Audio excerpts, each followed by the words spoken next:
All right. That's it. Gambit is Gambit's gone. I'm gonna remember him. Spoilers? Spoiler alert. Sorry if I'll make sure to put that in the title. Spoiler alert. If we Hell no. We'll make sure to change that. Hell no. No. I'm on the other side of this. You're wrong. I'm wrong You're for putting spoiler alert No, in? not you. Not you. People who haven't seen it, you're wrong. Because you get to go about your day not being sad. Listen, this is the biggest phrase "I can't feel you" doesn't hurt. Here's the thing. This is the biggest episode that Disney Plus on the Marvel side has released. I'll dare to say, I think this episode is better than anything that Loki created. And Loki was great. I think Loki was great.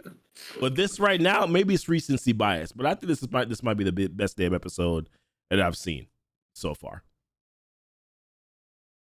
I wasn't expecting. There's a lot. There's so much. I'm not okay. You know what I mean? Have you recovered? No. And I've rewatched it and it hurts the same.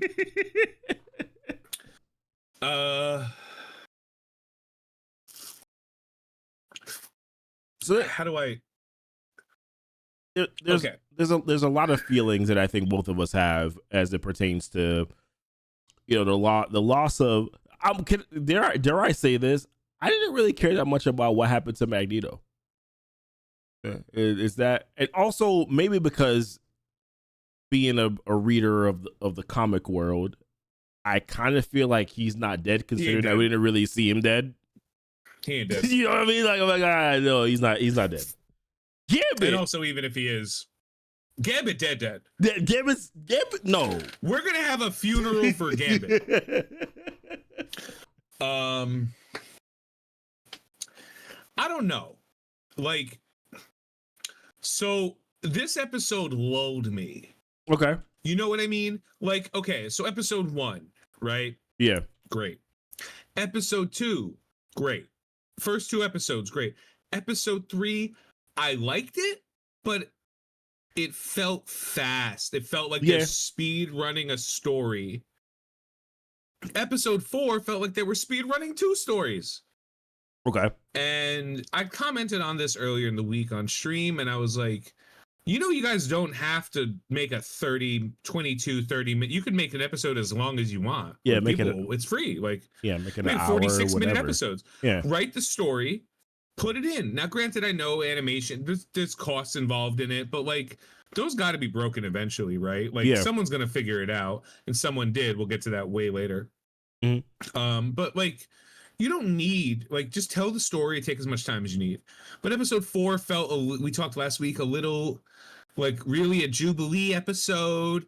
And then the meat and potatoes, what we assumed, us, the dumb motherfuckers, what we assumed was the big story of this season, Storm losing her powers. Right. That was not the big story. That seems incredibly minor at this point. It seems incredibly minor. It showed me a win. It showed me a win in that world. And then it showed me a brief glimpse of Uatu in the sky. And then I was like, cool. Anyway. They said it wasn't canon to the MCU, but they're making a very deliberate point of bringing in. Cause wasn't there slightly a Captain America, maybe not cameo, but something that discussed Cap? I might be let's leave that one alone because I can't fully remember, so I might as well not bring it up. But you said it's not canon, but you're introducing the concept of the Watcher. Seeing these, that's also because he only shows up when there's catastrophic events or something like that going on, or something really important. Well, the events of What If aren't canon to the MCU either. That is very fair. That's the thing.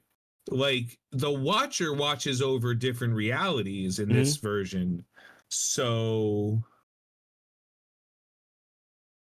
I think I have opinions on this. We don't need to say it right now. Okay.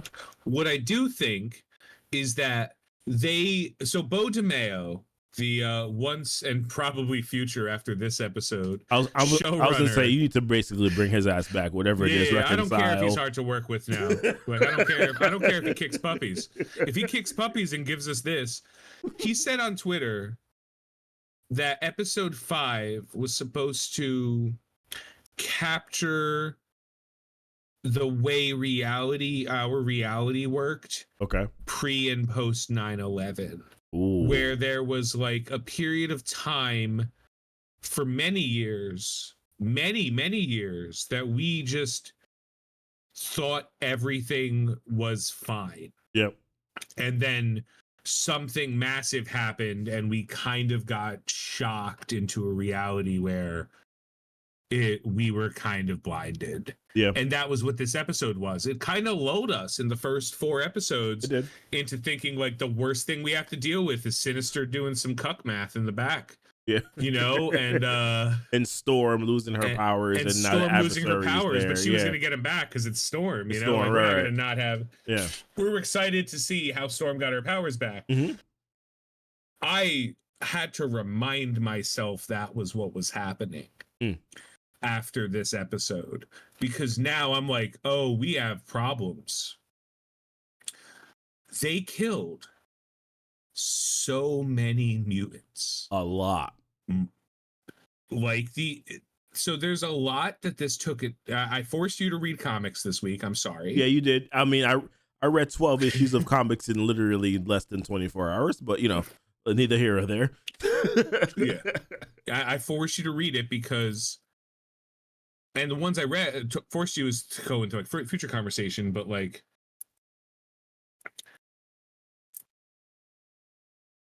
ooh, sorry, Jay. Yeah, dude, just DM me. I'll send you a link to watch it, not on Disney Plus. I got you. They changed a lot, right? They're pulling from like 5 or 6 different comics storylines, and they're pulling from Age of Extinction. E is for Extinction, right? They're pulling from. They're kind of pulling from Powers of X. They are a little bit. House of X and Powers of X. House of X and Powers. They're pulling from a little bit Age of Apocalypse. Yeah, because you're seeing Cable, and you know, they're pulling from a lot. But the thing that got me was Cable showed up before everything happened. Yeah, and was like, he is coming, and we all kind of assumed that's Apocalypse because Cable said it. Yep. Right? Like, but what if it's not Apocalypse? Yeah. Like, what if it's Sinister? This was not a master mold. No. This was not. This was a. I don't think this is like Godzilla. This doesn't look like Bolivar Trask. This doesn't look like, you know, Gyrick. Yeah. It doesn't look like either one of those characters.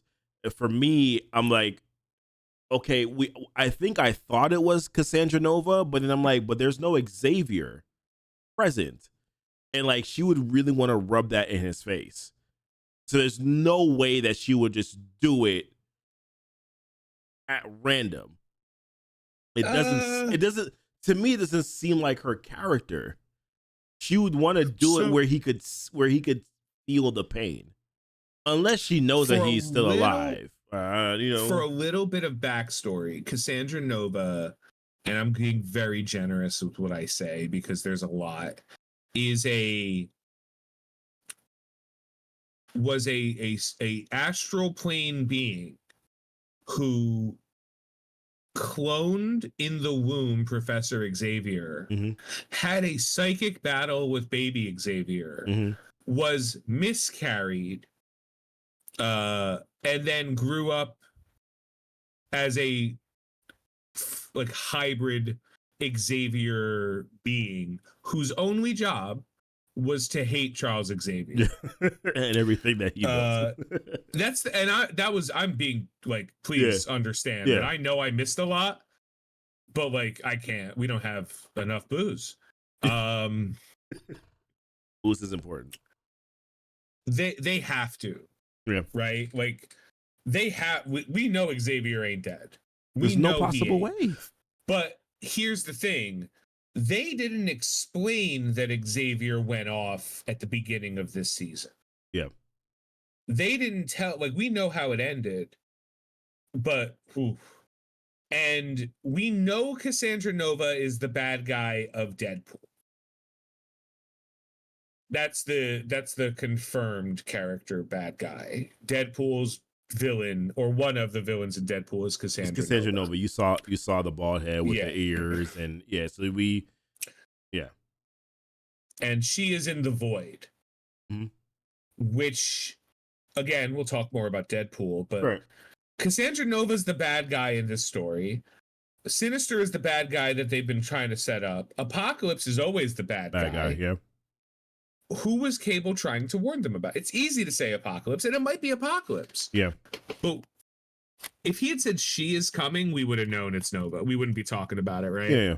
He said he is coming. He is coming. There's other options. Who would you think the other options are? I know somebody in the chat said Bastion. The other option? Yeah. Onslaught. Which... If it's Onslaught, wouldn't you need Magneto? No, because Onslaught is Magneto's hatred inside Professor Xavier's powers.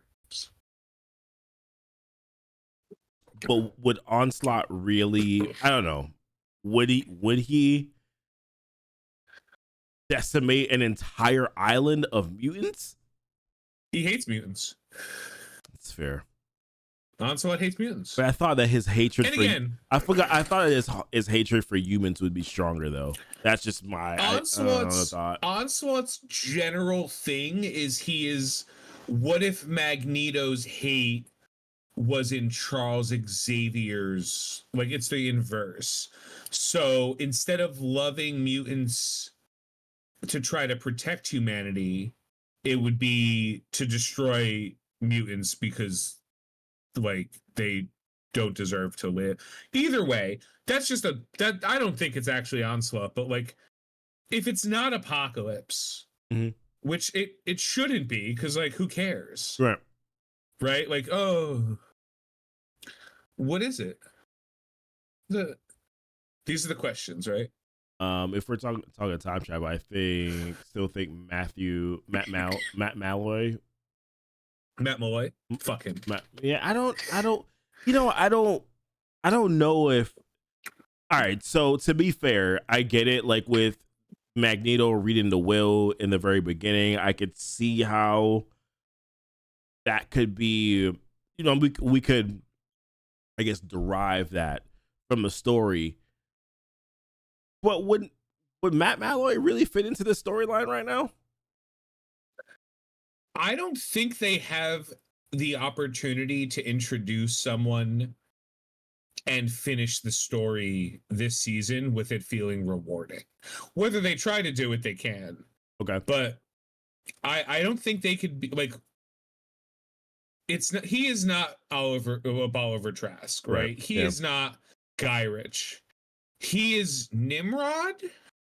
Like, you know, like, thinking gendered, Nimrod is generally referred to as a he, but, like, you know, Omega Sentinel stuff. Omega Sentinel's Karina, so probably not he.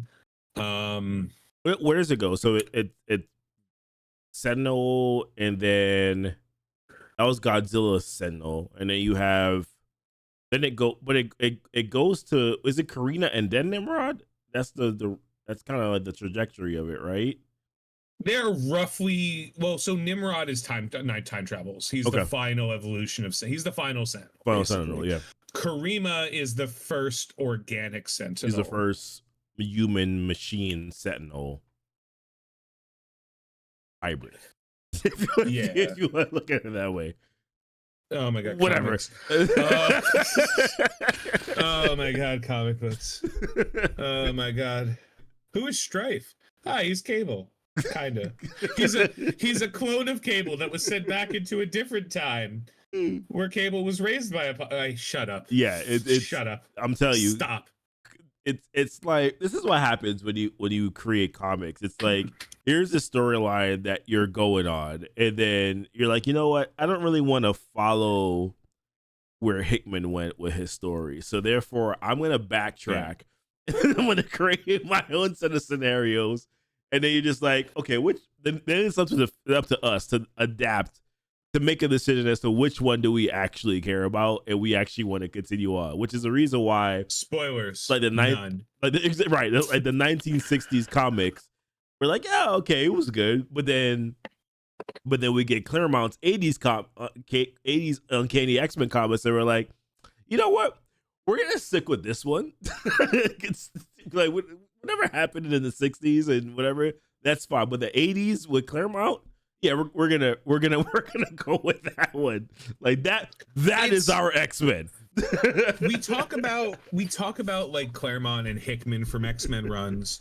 Hickman did great with Fantastic Four as well. Mm-hmm. Like, there basically what it comes down to is how fleshed out your idea is. Because there have been plenty of mid-tier X-Men runs. That's fair.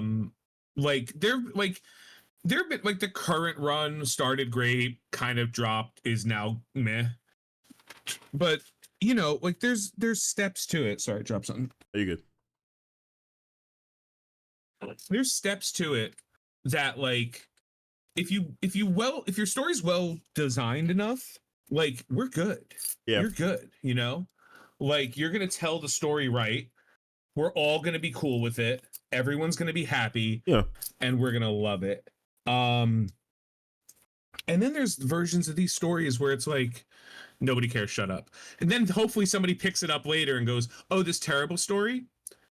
Happens a lot in Spider-Man. This terrible story? Let's fix it. Yeah. Passing it back. I'll be right back. No, you good.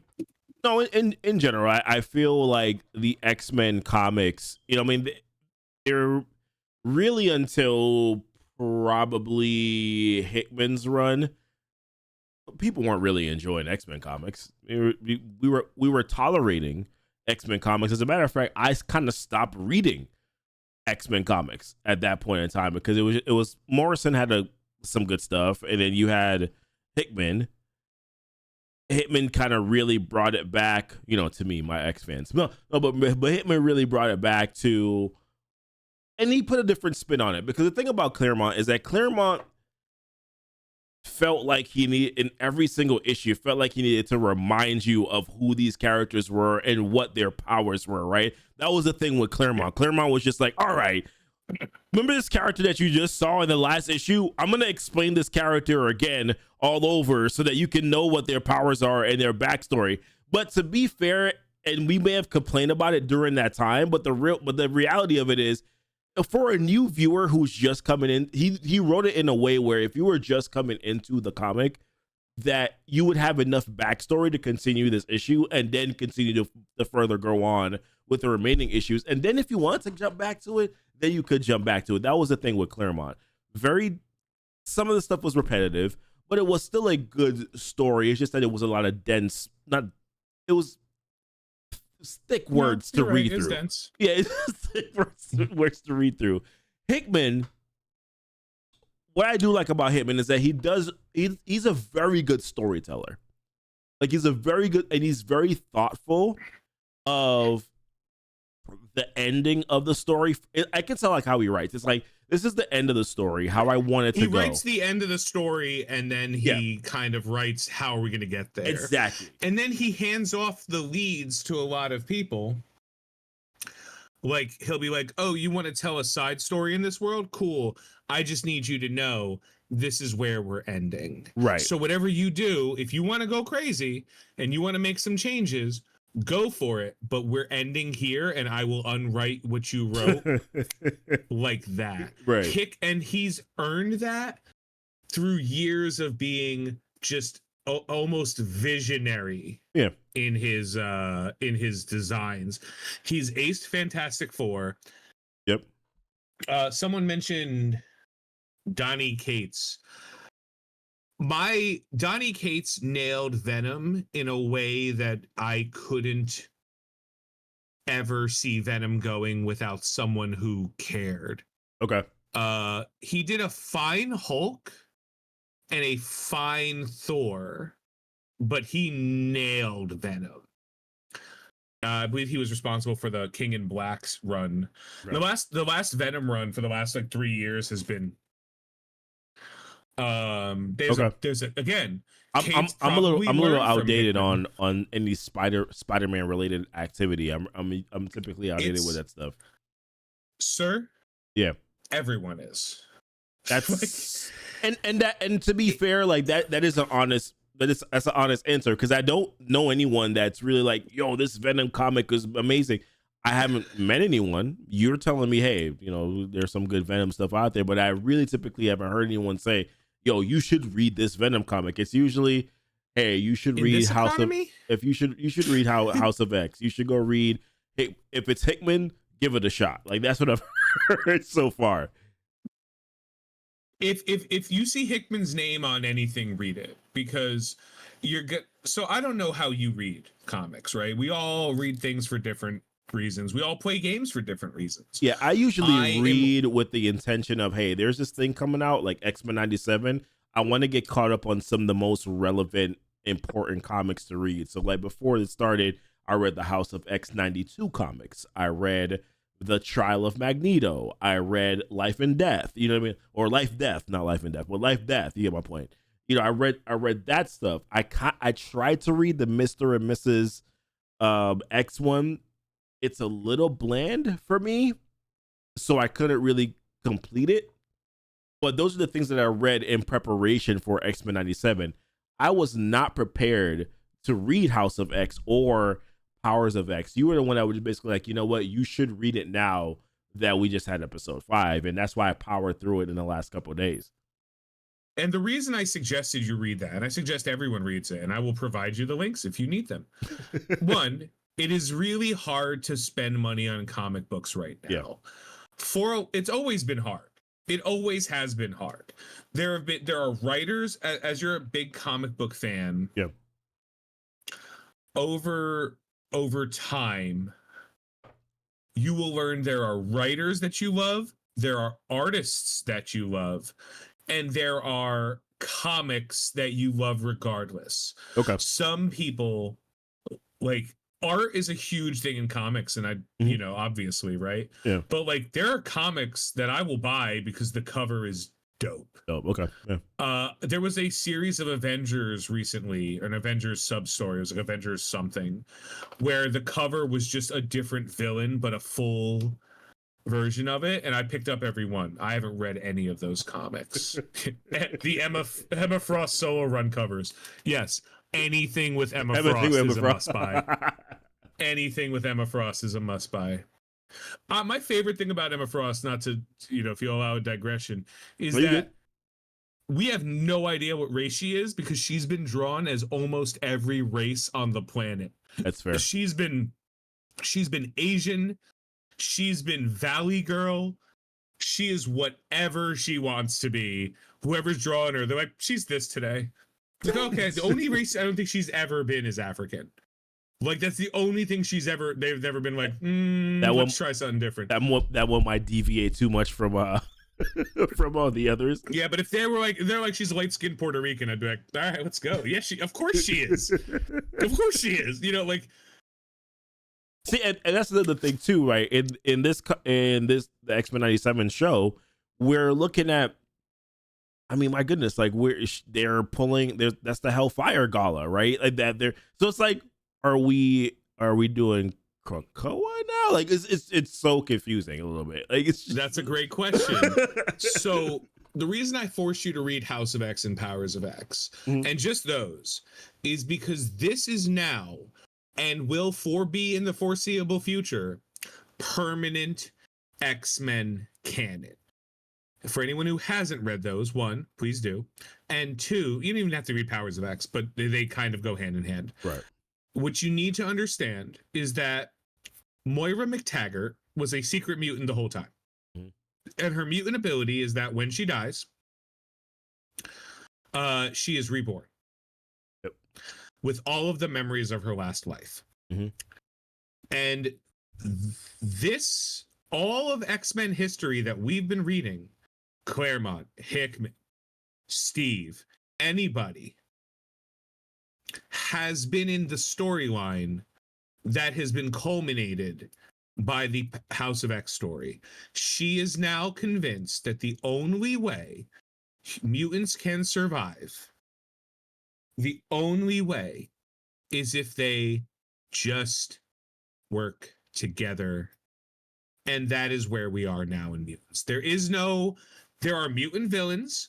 They are extradited to the mutant nation of Krakoa. Yep. And they are held as prisoners or killed. Okay. Because the mutants have decided we are going to live as mutants.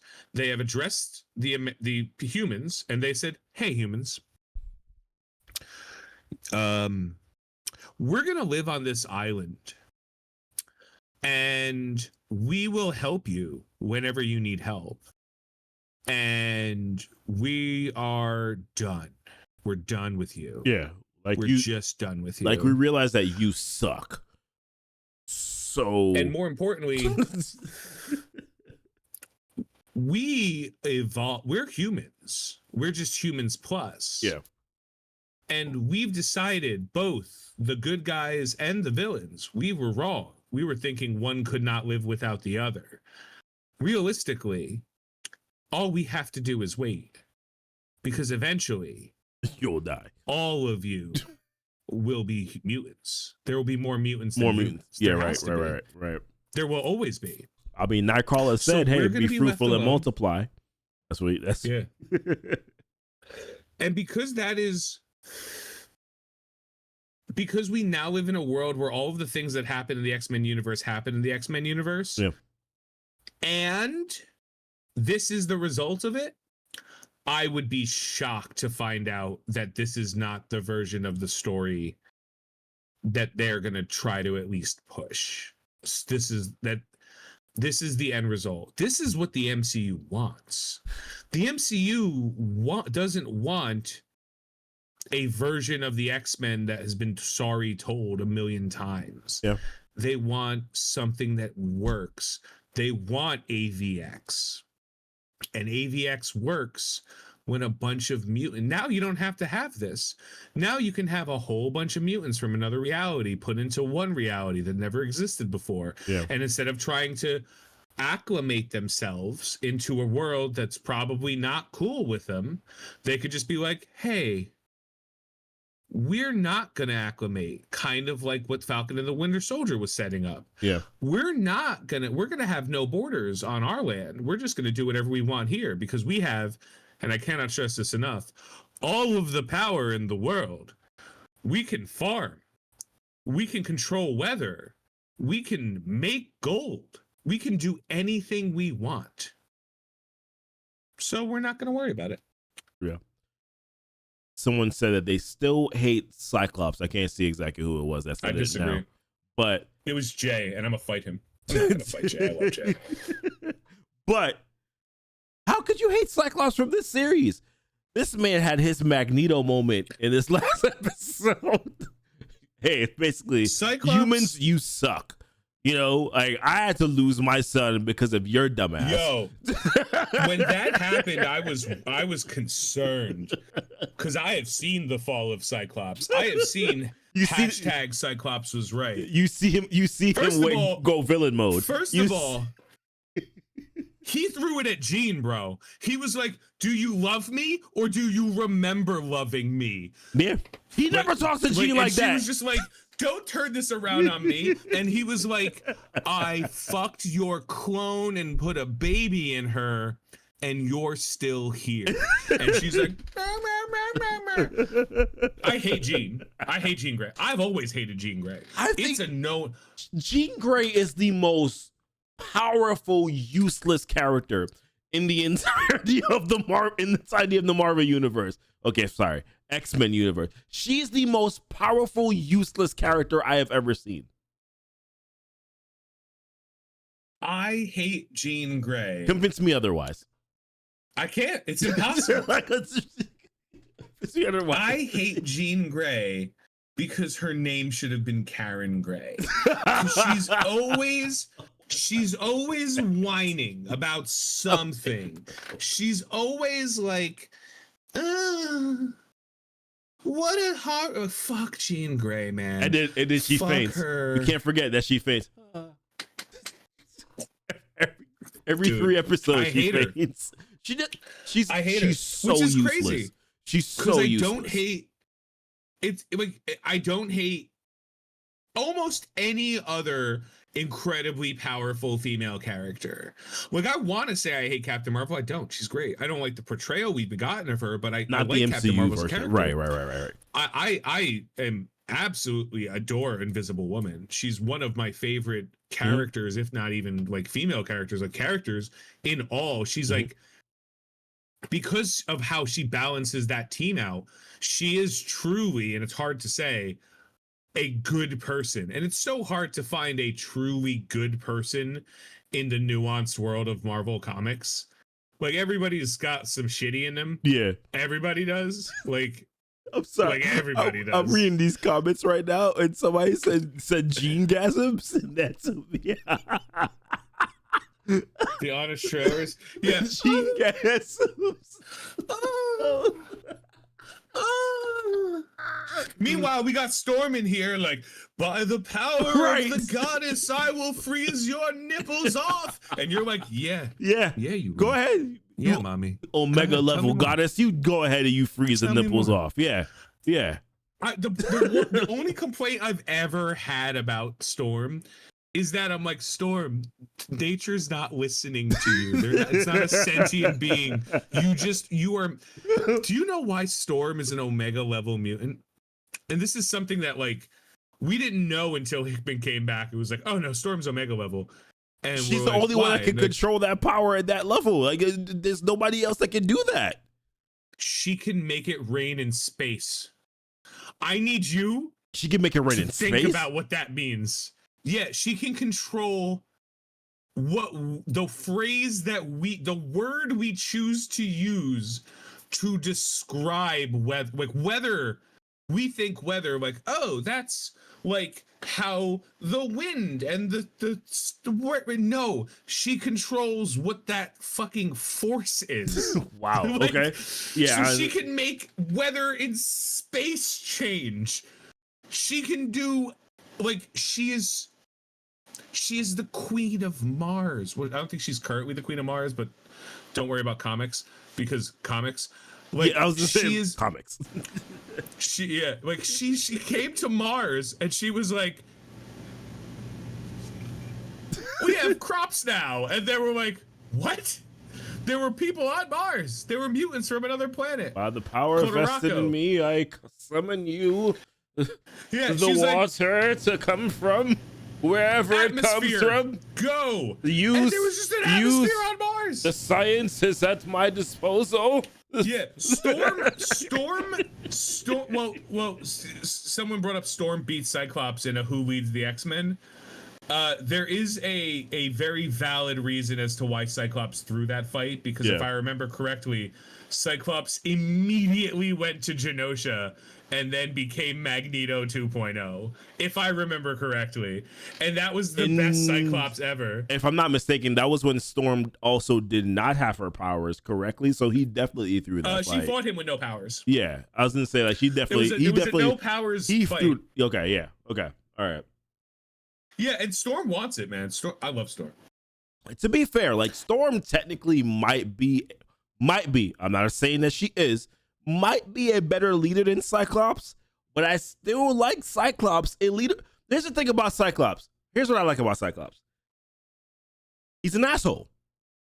And I think that in a battle where it comes to you as an X-Men who is or hated by humans, I think in a situation like that, you kind of need an asshole. Because guess what? Professor X is all about, we and the humans can live in this world together, and we shall come together in harmony. We will all be friends, and we are better, and we don't need to fight back, and I'm gonna have sex with this child because he was a fucking pedophile. He was 100%. He wanted Jean's punani. Listen, let's not pretend like that happened. If it was Rogue, we'd all be like, no, that's that's a legit situation. No, yeah. However, right. No, that's fair. However, Jean was like 20 years younger than you. Yeah. Keep in mind, and there's a common misconception among people because the X-Men movies sucked. I know it's weird. I need everyone to understand that, like, I watched all of the Tobey Maguire Spider-Man movies, and I watched all of the Fox X-Men movies, and I have always, and you can ask anyone who's known me, I've always been like, they're fine or worse.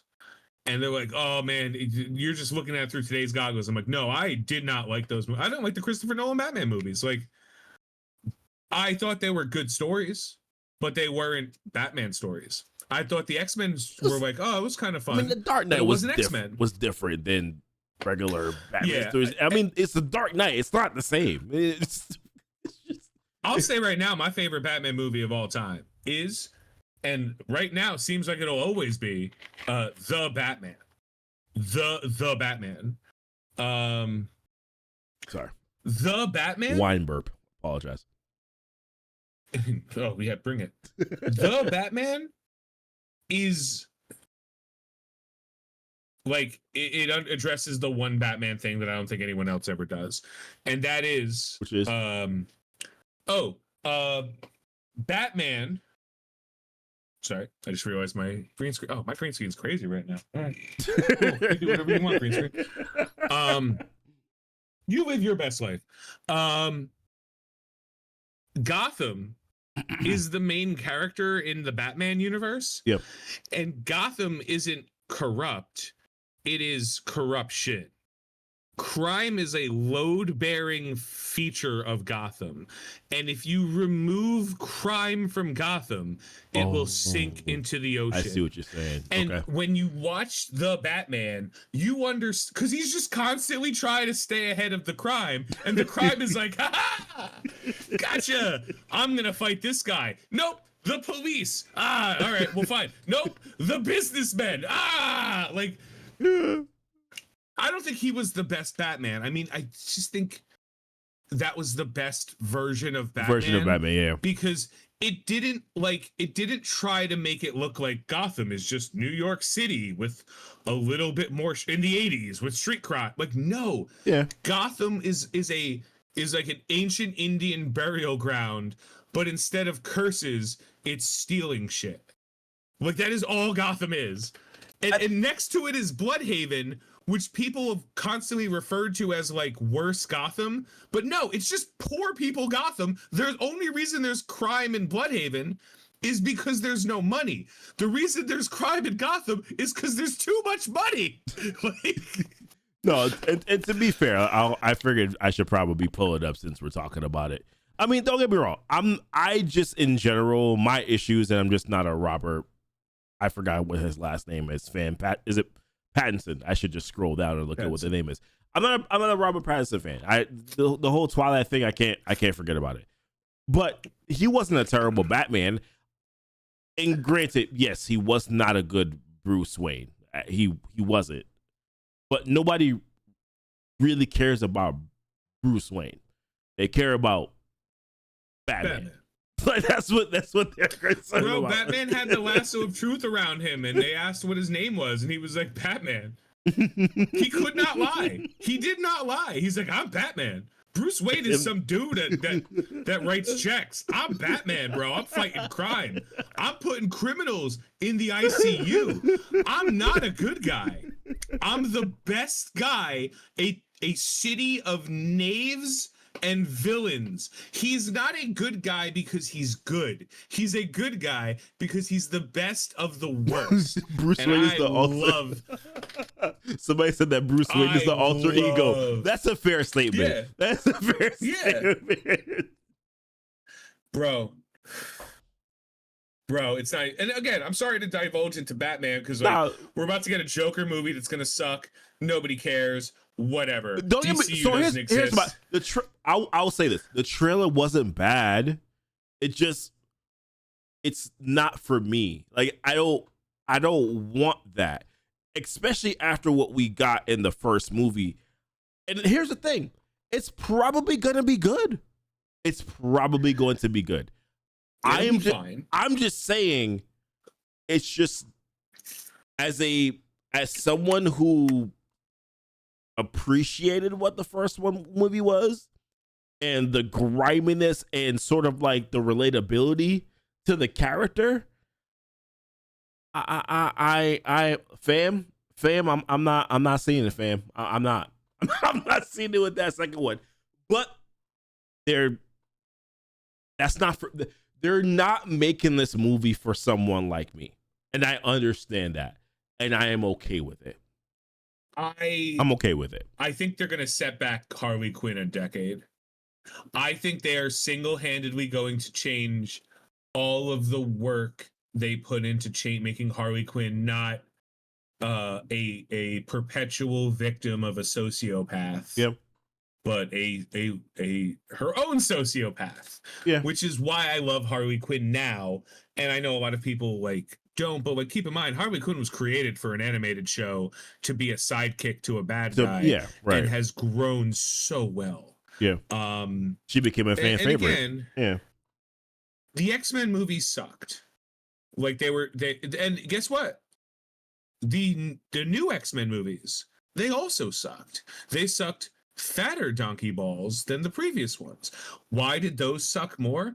Easy. They had better story. They had better actors. They missed the point again. The X-Men is not look at Wolverine and all of the people around Wolverine. The X-Men is not look at Mystique and all of the people around them. The X-Men is a ensemble cast at all times. And if you cannot stress the fact that every member of the X-Men is important to the story, you have failed an X-Men story. And that's why the series has been so good, because they have de-emphasized Wolverine. Wolverine has best been a supporting character to the Jean Grey and Cyclops story. That's essentially what he has been. He's not been the main factor of the story, which by the way, let's be very fair, that's kind of who he was in the comics too. Yes, he had his own separate storylines, and yes, there were separate stories that highlighted him, but in this particular series, he's been a side character, a support character, but a damn good one for the narrative of Cyclops and Jean. We have been able to focus on other characters. Cyclops, we got introduced to Madeline Pryor. Unfortunately, we got Jubilee, but that wasn't that bad. It was okay. We got to see Spiral. Storm. That's all I got. I mean, we got to see a little bit of Forge. I like what they're doing. They're focusing on other characters, and of course, this was a Gambit episode. This episode 5 was the Gambit episode and the Rogue episode. And I'm enjoying the fact that they're going to other characters, because that is what the X-Men are. They are an ensemble. They're a group. That's what the story is built out around. It's not about Professor X. Yes, he's the overarching lead and it's his vision, but it's really about the interpretation of all of these individual X-Men characters that we get to see in these stories. That's what we got to see in the 80s. That's what we got to see in Powers of X and House of X in a sense.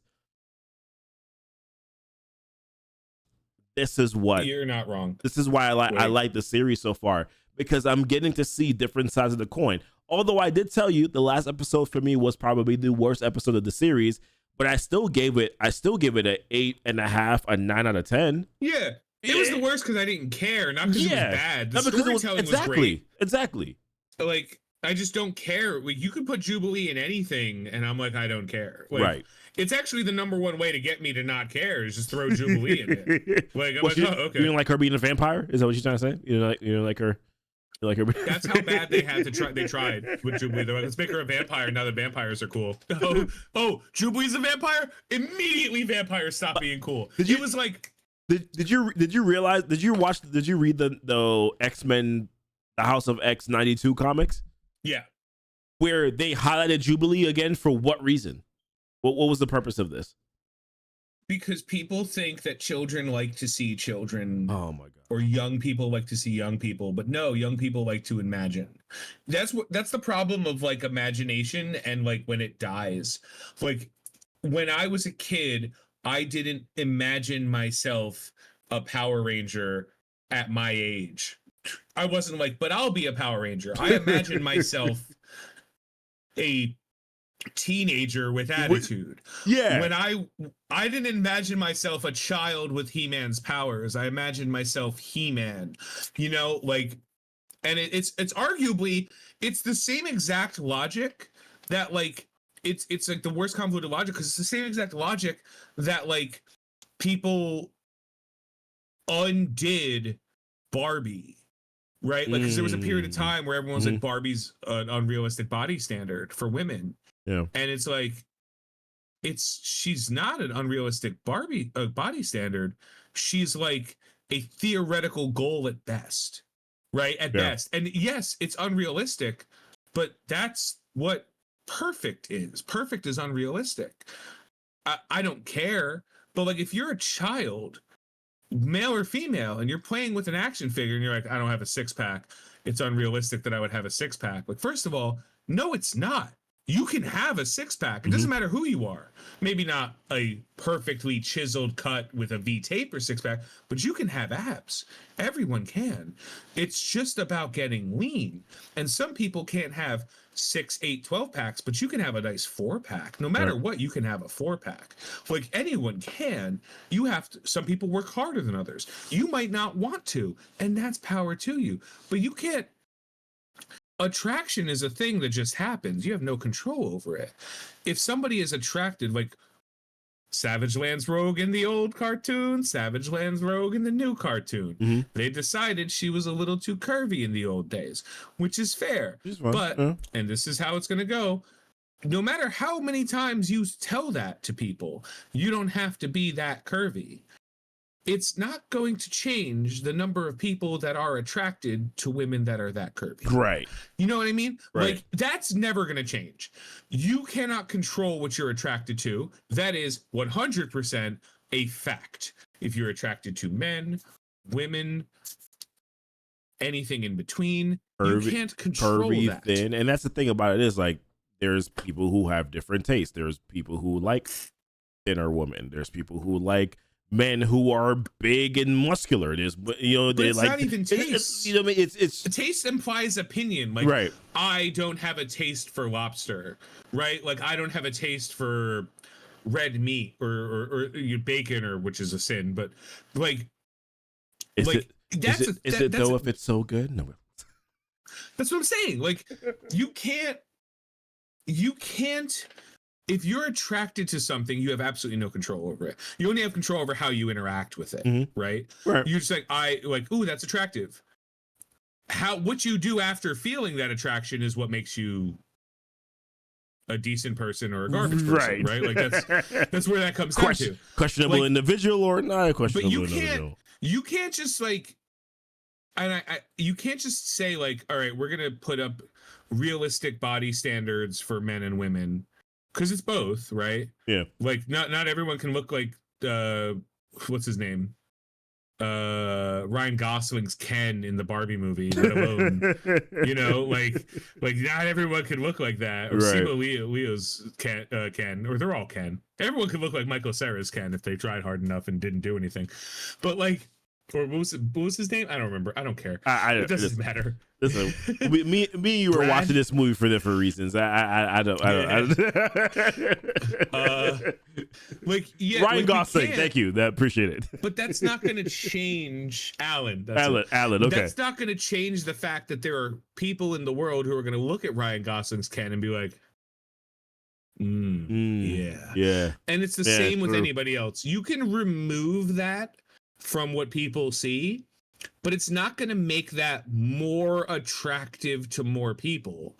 It's just going to actually highlight that separation more for the people who are attracted to those qualities.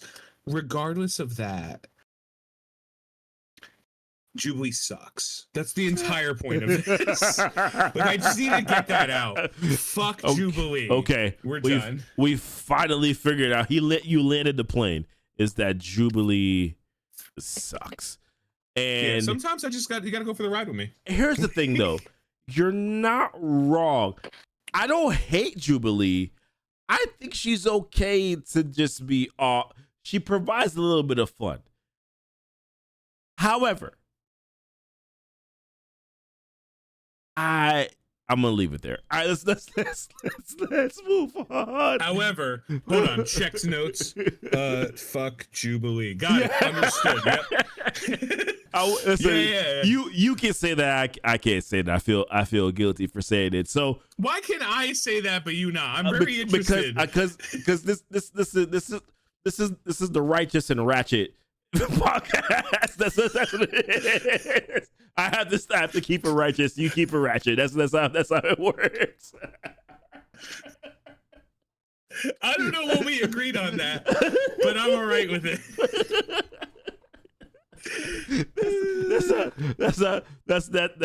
That's how it works. I came up with that in real time. All right. Someone just said you mean Naruto. Let me just take this one thought because it was something I was like working my head. So Cyclops and Wolverine has been done dirty. Cyclops and Wolverine are not enemies. They're not. They are rivals in one thing and one. Cyclops doesn't like Logan because Logan is a hothead and not a teammate.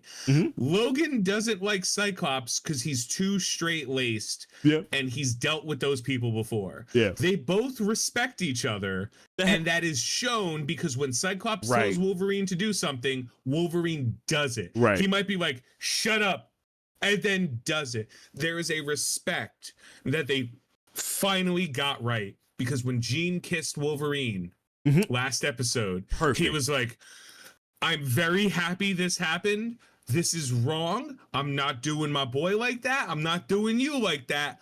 I'm going over here. Yeah. These are perfect Wolverine. These are the stipulations of our relationship. You know I want you. You know that you can't go that way because you are with Scott. I know that you can't go that way because you are with Scott. Let's never cross this line again. This ain't happening. Thank you. This ain't happening until Scott knows it's happening. That's what he said. When you tell Scott, I'm done with you, and we all know you're done with him, we can get down. Right. Because that's just what it is. Because Logan loves Jean. He doesn't like Jean. If Rogue was like, Logan, you want? He'd be like, healing factor, bub. Yeah, sure. And he would go to town, then he would walk into Gambit's room and be like, half drained. He'd be like, guess what, dude? Like, but Scott effed around multiple times. Scott to go through the family line of Cyclops is absolutely insane. It is a shock that Cyclops only has kids with Jean Grey and Jean Grey's DNA, because the amount of different, unique people that Cyclops has broken the back of, I take it. I can't. No, it's incredible. Speaking of children, Hope Summers is significantly more valuable than Jean Grey. Can we talk about that for a second? I just read the House of X and the Powers of X comics. You guys know that already. And I went through that and I was just like, oh, who is this redhead that is part of the Five that is creating these cocoons that are now reviving X-Men or mutant characters? Who is this? Is that Jean Grey? And then it said Hope unifies them all. And I was like, the F? So we still have no use for Jean Grey? How is it the fact that this woman still has no possible use whatsoever, and it has to go to Hope Summers? Can somebody please explain? I know what you're saying. She is amazing, and there is no relation. But I'm talking about the fact there's only like a few redheads that we know about in the X. You got your carbs ready? You got your carbs ready? No, my okay, so I know it looks like I'm going to pee all the time. Please understand, everybody. I'm not.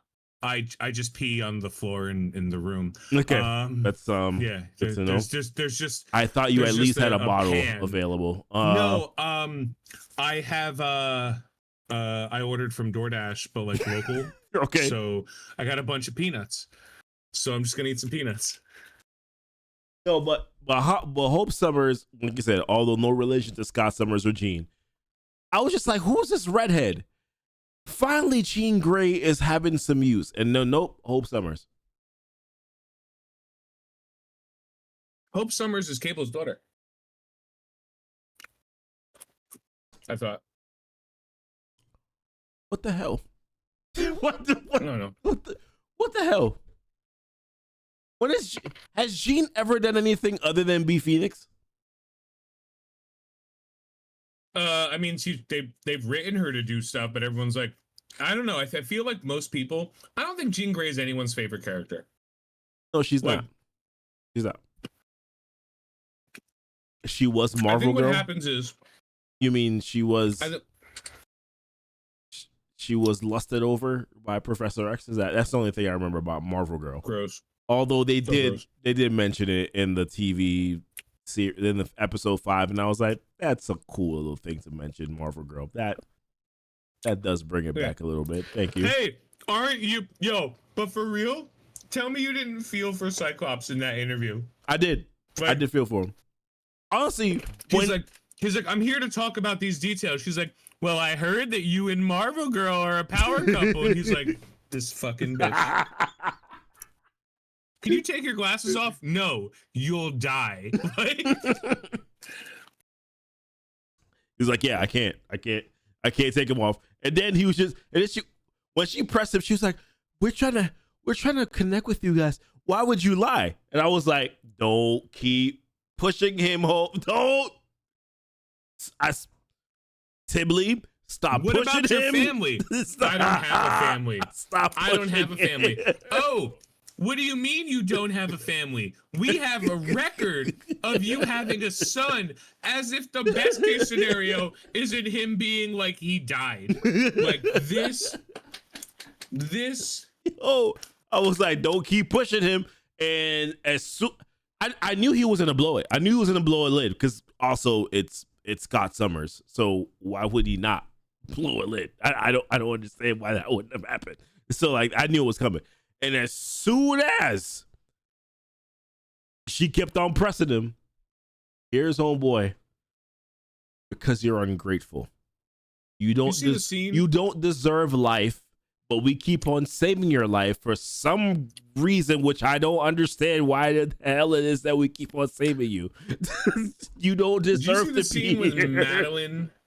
After Madeline and Scott were doing their mind make-out session. Mind effing, yeah. And then mind foreplay. Madeline like snap back to the future. Snap back to reality. Look, there goes gravity. Yeah. And then like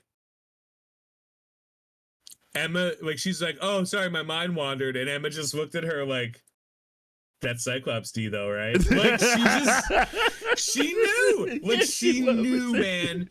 Emma just knew, and she was like, I'm here for it. Yeah. Emma's about it, man. And remember, canon, after this happened, Emma showed up and she was like, Scott, what if, hear me out, what if?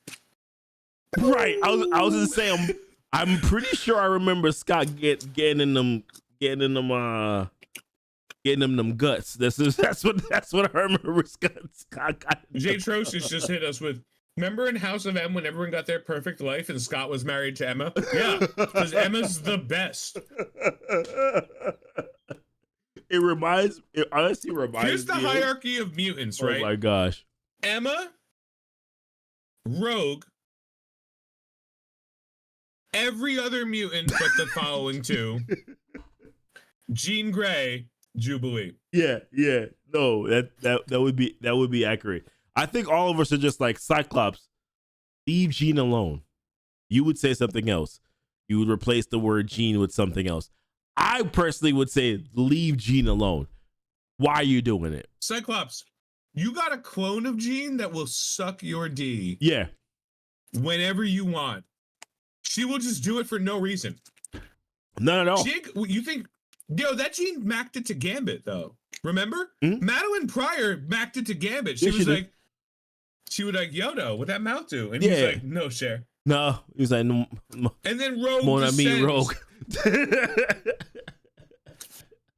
Yeah, credit where credit's due. The voice actress, Jenna Hill, phenomenal. Okay, that's fine. But still, the character. You can cast Jenna Hill as anyone else. The character, you know what I'm saying? Shoot, listen. But the moral of the story: Jean sucks. That's what Jean sucks. Jubilee sucks. Emma's the best. I don't know how we got here. And listen, we'll mess with Madeline Pryor. We're cool with Madeline Pryor. We're just not cool. Madeline Pryor is like G Gray, like all of the attractive parts of G Gray with none of the.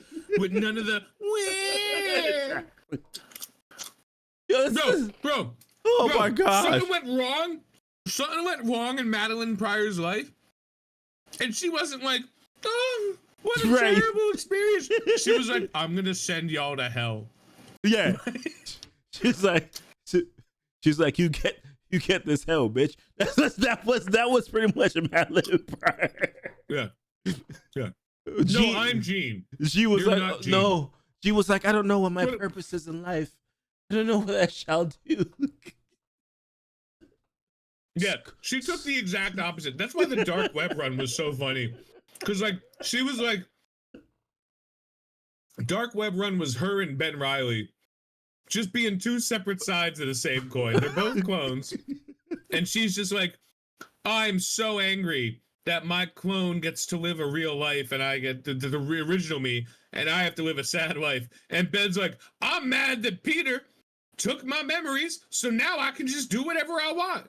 And they're like, but isn't that a benefit? He's like, shut up, I'm gonna do whatever I want. Ben Reilly is a hero. Hold on. I can't talk to you right now. I'm thinking about my past. That's so deep. So edgy.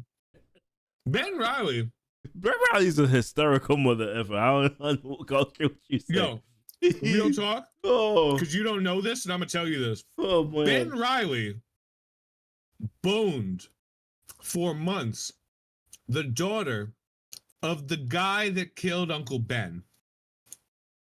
Wow. For what reason? Just for funsies? She had that good. Oh, okay. All right, listen. All right. Get it where you can fit it. I don't know. He found out and was like, all right, like one more time.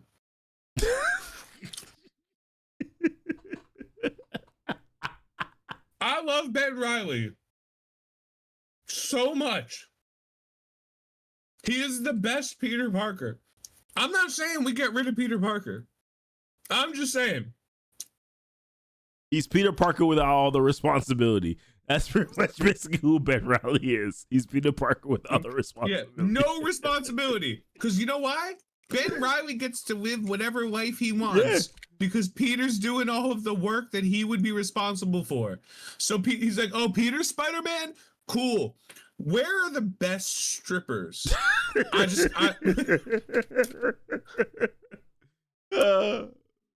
With great power comes great rally ability. 100%. Ben Reilly, he didn't even justify it to himself. He's just like, yo, Uncle Ben told me that, but he really told you that. Yeah, he was like, he ain't tell me nothing, so I'ma go raw dog hookers. He's like, I don't really feel like that fits into my perception of who I am. So I'm just gonna go in this direction. I feel like the wind is blowing me in this direction. So this is the direction that I shall go. Hookers, thank you. I will go in that direction. Wait. I'm gonna gamble using my spider sense. They probably don't care. Oh, look, let me look at my schedule, Peter. Odd, it isn't showing me a time to give a fuck. Oh man, Chad said, I love when Spider-Man was trying to have an honest relationship with MJ, then Silk showed up. I mean, here's the thing. We have already established that Peter Parker does it. Well, no, I said we have established. The comics have established that Peter Parker never gets to be happy, ever. There's no happiness in his life, ever. It's like, you remember that there's, I don't know if any of you've watched Trolls, but I've watched a lot of Trolls, unfortunately, because I'm a father of 4 children. But when the Bergen's king's son asked him, he was like, will we ever be happy? And he was like, you'll never, ever, ever, ever be happy. And that is essentially Peter Parker. You will never, ever, ever, ever. I thought the most effed up storyline, which it wasn't that Mary Jane died. It was that Mary Jane ended up having cancer because of the DNA from Spider-Cub. From Spider-Cub. Yeah, no, I was there. I don't even remember what storyline that was. I was like, how do you do that? That was, I vaguely recall that. Was that the other? I don't remember what storyline it was, but I just remember there was a particular storyline where Spider-Man's sperm gave MJ cancer. That was what I remember. I was like, what the hell? This is one way to go out of your way. Wow. Dacia hit us with, that is also Gambit and Rogue's relationship. No, incorrect. Because Rogue is like, I want to be loved and touched, but I can't because I'm a Southern Belle. And Gambit's like, I will literally die. Yeah. Just to kiss you. Yeah. I do not care. My life ain't worth it. Yeah. I will do whatever it takes. I will drag my balls over a mile of broken glass to hear you fart through a walkie-talkie. Yeah. Like Gambit loved Rogue and still gave her space. Yeah. 100%. Because he knew she wanted her, but was afraid. She knew. Yeah. Rogue in the episode, Gambit's like, yeah, I don't care. I don't mind loving you from afar. And she's like, I can't feel you. I can't feel your heartbeat. I know you love me. Yo, I just can't do anything about it. Before you go on, I'm gonna address the people in the room right now. Make sure my volume was high. I'm gonna address the people in the room right now that just said that, just the people that said, you know what? Gambit died without knowing that Rogue had finally chosen him. No, F that crap. Rogue did not choose him. Rogue chose Magneto first. And then after she got the kiss, she was like, man. She was like, old man lips. Why would I do this to myself? Shoot. Damn it. You know, I thought that I could make this work, but then I realized that this is not fulfilled. Because I'm not feeling very fulfilled in my life. No, F that. Rogue, I hated her this episode. I wanted her ass to die in this episode. No. Except I didn't clear. Because it's also Rogue. Not only do there exist collars that limit mutant powers. Mm-hmm. We know about these. Everybody knows about these. Rogue could just get a collar. Yeah. Rogue could just get a collar and be with Gambit specifically when she's collared on. Yeah. Right? No problem. To be fair, it would also give her headaches. In Leech. Yeah. They could be like, Leech, you hold the camera. This is 97, so it's a camcorder. Mm-hmm. It's you hold the camcorder and record this. You are not allowed to leave. Record us bone down. Then when we're sticky, you can bounce because then we might cuddle a little. We might need you for some cuddles. They had so many options, and Rogue is bro. I love Rogue. She didn't want it. Nah, she didn't want it. She wanted to go. She got caught up in the moment. She was like, "Oh, I remember what I had with Magneto. Oh my god, can I go back to it? Maybe I will love it. I remember what this again." old dude did to teenage me. Yeah. Nah, boo boo. You know that wasn't a good dicking either. No, like, boo-boo. I love Magneto. No, you know boo-boo. Magneto ain't. Magneto's a selfish ass. He's a selfish ass dude. He wasn't digging her down. He was getting his rocks off. That's what he was doing. He was getting his rocks off. He didn't give a damn about Rogue. Rogue was just happy to be there. Rogue was just happy to be there. Click the link in chat. Click the link in chat, Goofy. Oh my Just Lord. click the link in chat. Can I pull it up on stream or should I go off? Yeah, you can. Okay. You can. All right.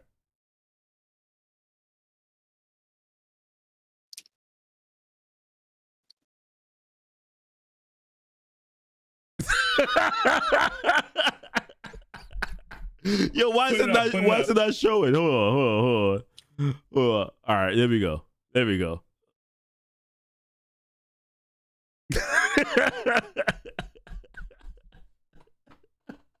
Was this? I don't know which Billy. Every single one of Adam Sandler's movies are the exact same movie to me, except like 2, right? So like, I don't know if this is Billy Madison or Happy Gilmore or listen. Pixels. I don't know. They're all the same movie to me, but I remember this scene. Your guess Old balls. Like I remember. Big Daddy? Yeah, it might as well be. I mean, I'm not gonna lie to you, man. When I saw the kiss, when I saw her flying back on the motorcycle, I'm not gonna lie to you. When Gambit saved her ass, I was like, you should have left her ass there. I was done with Rogue. For about 5 minutes, I was done with Rogue. And then I felt bad for her at the very end of the episode. She was like, I can't feel you. I was like, damn it. You know who the real victim here is? Magneto, right? Like Magneto was like fair. Rogue. Yeah. Rogue. He's complicit too, though. He's complicit though. To be fair, he's not. Dude, if you were in Magneto's shoes, would you be like, no, Rogue? I can't. You have a relationship with a dude you can't fuck. No, you absolutely wouldn't. But he knew though. Yo, Rogue. But he knew though. He crossed some boundaries on that one. He crossed some boundaries on that one too, because he was aware. He was aware of the situation. He could have said, you know what? I know you got your boo thing. I know you're trying to work it out. I'm gonna leave you, let you work it out. I'm not gonna continue to take my advances. He was like, no, I cannot deny my passion for you, Rogue. I cannot deny my passion. He even called it out. He's like, I'm like Gambit, yo. Your rejection makes it better, which is already like. He did say that, to be fair. Yo, that episode. Gambit should have said, listen, that bike might have saved his life if he had taken that bike, charged it up, and then threw it at the Sentinel. He might have been still alive today. He wouldn't have. Gambit. No, but like, if you're gonna go out, right? If you're gonna go out, Gambit better have a statue. Gambit saved Genosha. He went out like a G. He went out like a absolute G. You kidding me? You gotta pull that up, bro. Let me know if that's a safe one for me to pull up on the stream.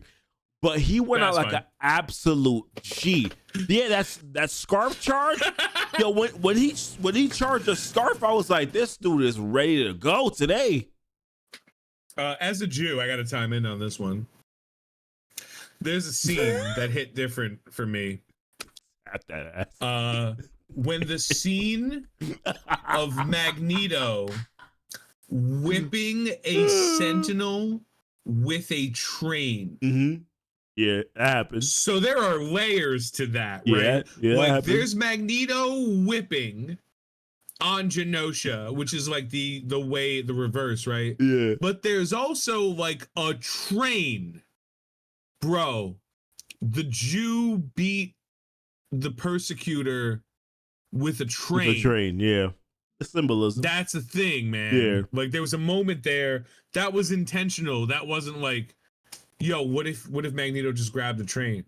Like, no. Like that was well written, like That's right. They did a lot of little Easter eggs. I mean, the Magneto thing with like telling Leech "Don't be afraid," which of course was like a callback, in German, which was a callback to his daughter that he couldn't save. Right, the same message.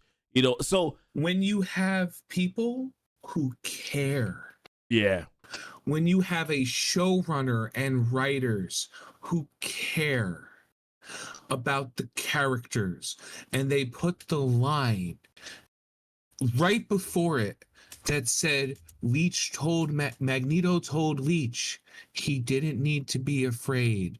And when Leech looked up at Magneto sucking his life force out, because that's what Leech do, and Magneto powering through it to look this child in the eyes that he loved, because he loved mutant kind, and say, do not be afraid. And Leech did not know what that meant. No, Leech had no idea what he said. Leech ain't multilingual. No.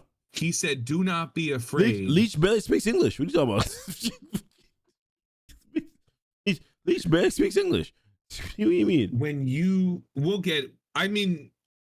We can segue whenever, but like, there's a huge difference when the people who are writing the story care about the story, and the characters when the people in the who story. are writing the story care about whatever garbage shit they want to tell.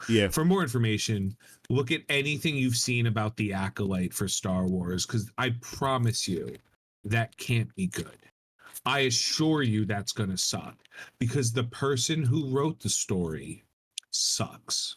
The one thing I will say, and well, not one thing. I'm gonna stop saying that. This is like a cliche line that we say. The one thing I will say, no, I'm gonna say multiple things. Let's be real. Like one of the things that I will say is, you are absolutely correct. I understand. I don't care what Bao DeMayo, I don't know exactly what his name is. What I will say is this: you can tell that he is a comic book reader. He's a comic book connoisseur. There are so many storylines that he's pulling from, but there are also like little nuances in each individual story that he is pulling from. I personally am so appreciative of the fact that he wrote the story and he kept it to be. Now he's pulling from multiple comic sources, and I can't talk about them all in the stream. I don't even think he's pulling, dude. I'm just gonna cut you right here. I think he read them and he's creating a story that incorporates all of them. Because it's something that's just ingrained in him at this point. Yeah. It's ingrained in him. So he's not necessarily pulling from the story. He's more so, it's just what he remembers from the stories, and he's pulling just little bits and pieces of it. That is what the MCU needs to go back to. It's not just, this is production and we're going to create a movie. No, you need to create that story. And that is what these past phases of, well, we're still in phase 5, but that is what phase 4 and phase 5 has been missing. It has been missing people who actually genuinely care about the story of the character. And granted, I get it. You cannot follow the entire comic book lore. It's very difficult to be able to do that. There's so many vast stories, and especially with some of like the Avengers storylines, and in general, like Avengers is not as popular as X-Men is, and there's a lot more rich story to be told from like an X-Men storyline than there is to be told from Avengers, and they are really kind of putting themselves in sort of like a corner here with how they've gone about doing the Kang storyline and all that. But regardless of whatever that is, you can tell passion. You can see passion in a story. And right now, I don't see passion in any of the stories that they're doing. It's more of, this is a production, and they're trying to get the production done. I gotta pull up these memes because I apologize. I missed some of these memes here. One does not. Sacred from a tree. That's fair.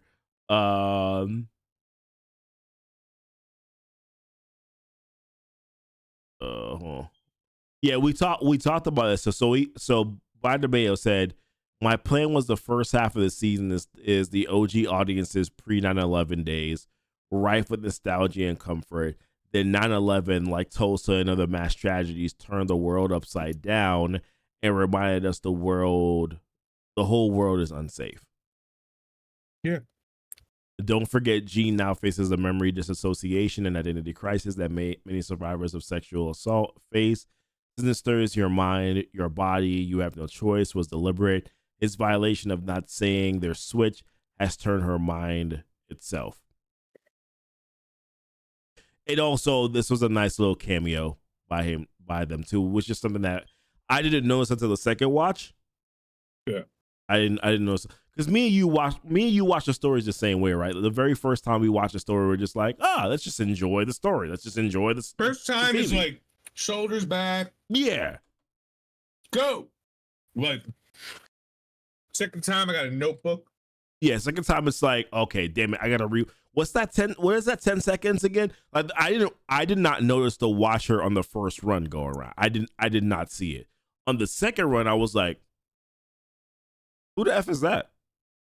Like, you also asked me a question earlier today that I said save it for the stream. Yeah, so I'll pull it up here. I have a feeling, and this could be just me, and there's a lot of loopholes to the story, but I have a feeling that this is a terrible picture. Valerie Cooper. I should have put it in X-Men 97. There we go. I have a feeling that she might be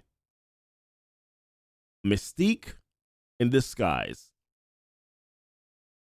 But the one, or if she's not Mystique, I feel like she might be the one that allowed Genosha to get attacked.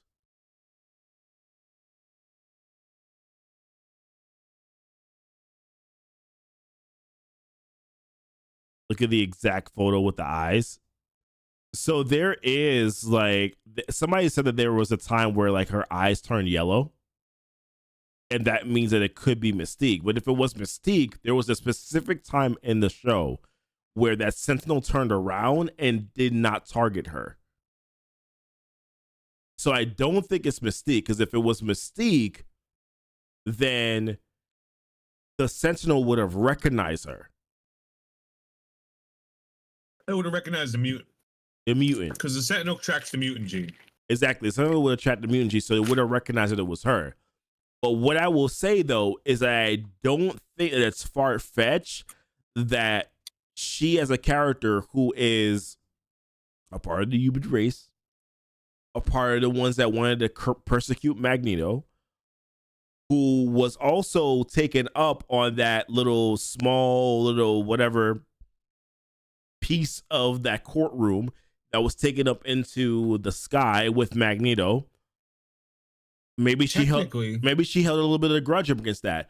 Also, she was there when what was it? Oh my gosh, of humanity, that group of humanity showed up. What if she is kind of feeding these groups information as to where they will be, and it's sort of kind of like aiding them to be able to come in and attack mutants?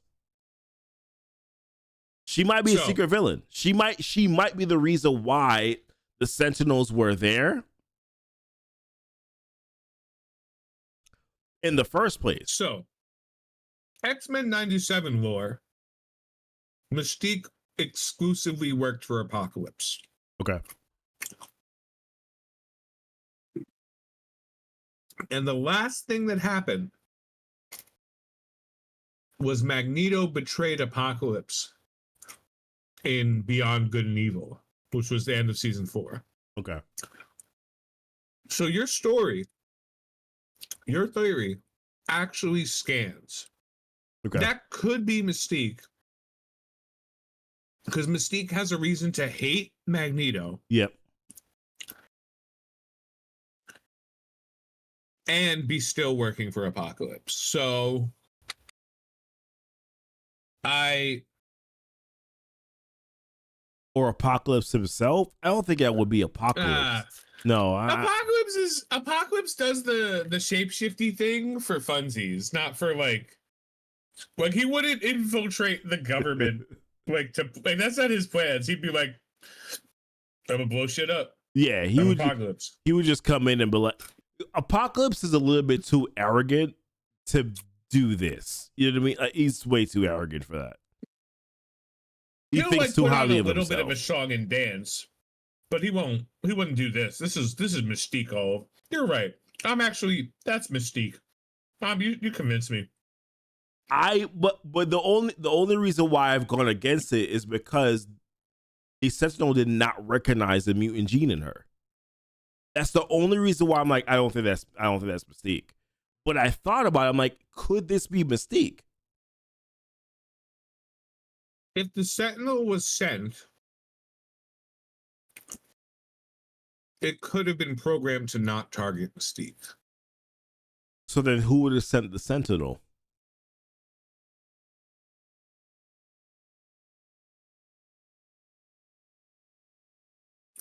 That's the question. J. Jonah Jameson. There was a comic back in the day where I believe it was a what if comic where, or was it House of M? I don't know. No, it was a what if comic where Spider-Man was believed to be a mutant, and J. Jonah Jameson had found out that he actually wasn't a mutant, and then there's a bunch of stories that unraveled from there. In this timeline, by the way, or in this universe, I should say, Gwen Stacy and Spider-Man were actually married, and I believe that they had a child together. It was Gwen Stacy and Spider-Man? Yeah, Gwen Stacy and Spider-Man. Believe it or not. Impossible. Spider-Man's not allowed to be happy. That's what I'm saying. In this alternate universe, he did find joy. He did find joy and happiness. I don't think that they'll ever do it, but I love an animated or live action God Loves, Man Kills when Stryker and goes. Yeah, I don't know. I mean, I don't think they need to anymore because they already killed how many mutants died in the Genosha attack? Because it was a lot. So right? we don't know in X-Men 97, but we know in the comics it was 16 million, right? And then there was the Scarlet Witch incident that killed almost another million. It didn't kill him. Scarlet Witch didn't kill him. She just took away their mutant powers. Okay, fine. What was the term that they used? Destabilize. What was the term that they used? D something. Start with a D. I don't necessarily remember what the words were. It wasn't decimate. No, it was demobilized. I don't know. Whatever. Some word that starts with a D is what she did.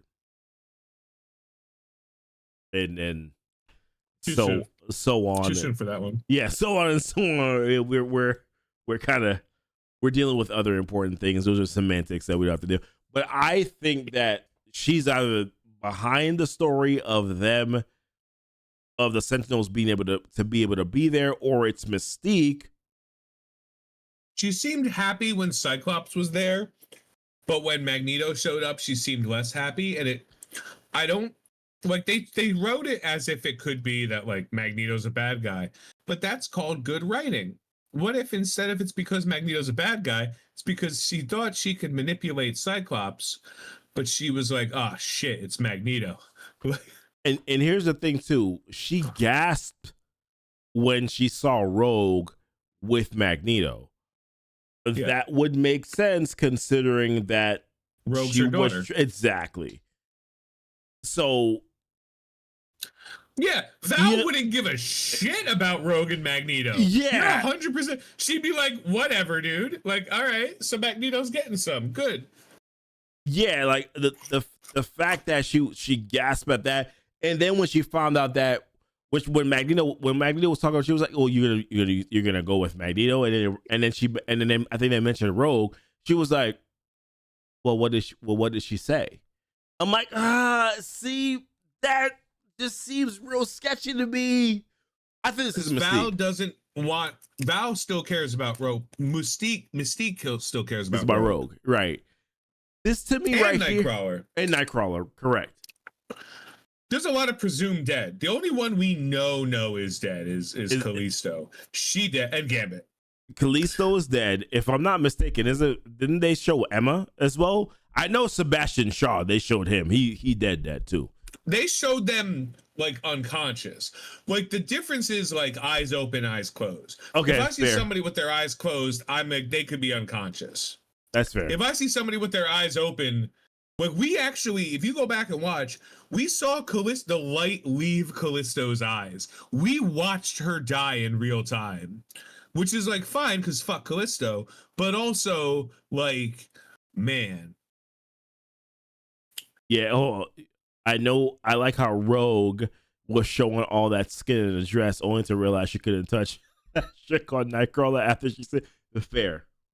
She would have definitely killed him. Yeah, Rogue getting a little brazen there, right? Yeah.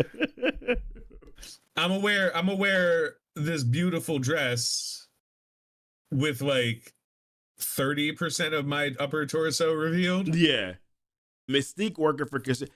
I just don't think that Cassandra Nova coming into this would make it's like too much. It would be too much of this. I wouldn't be surprised if they allude to Cassandra Nova. I would be shocked. First of all, what's next week gonna look like? Yeah. What are we doing next week? We're not doing another Jubilee episode. That's for damn sure. What's the title of next week's episode? Because that like this one was called Remember It. Yeah. I gotta find out. Give me a sec. X-Men 97 episode list. This next episode is gonna be Life Death Part 2. I was gonna say so it probably is gonna be a continuation of Storm. Yeah, is all of the Storm. Mm-hmm. The Storm arc.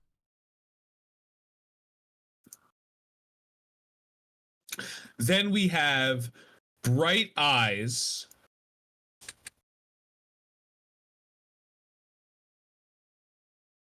Bright Eyes could be. Oh shit! What happened? So Life Death Part 2 is 6, and episode 7 is Bright Eyes, and episodes 8, 9, and 10. Yeah. Is a 3-parter. Oh crap. Called Tolerance is Extinction.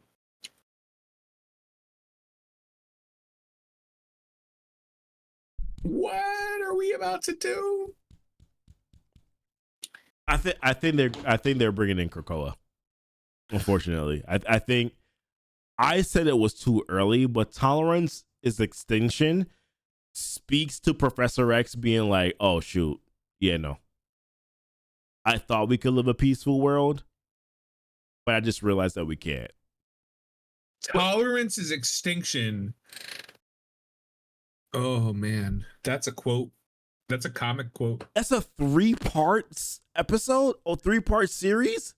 May 1st, May 8th, and May 15th. Oh my god! And then a month after this, we get Deadpool. July 12th is Deadpool, or June 12th. I wish me and you did reaction episodes sometimes because it would be funny. We'll do a reaction episode. What's that going to take? 30 minutes of our life? Yeah, it really won't take that much time. On a Wednesday night? On a random Wednesday night because it went live. Why not? No, this is.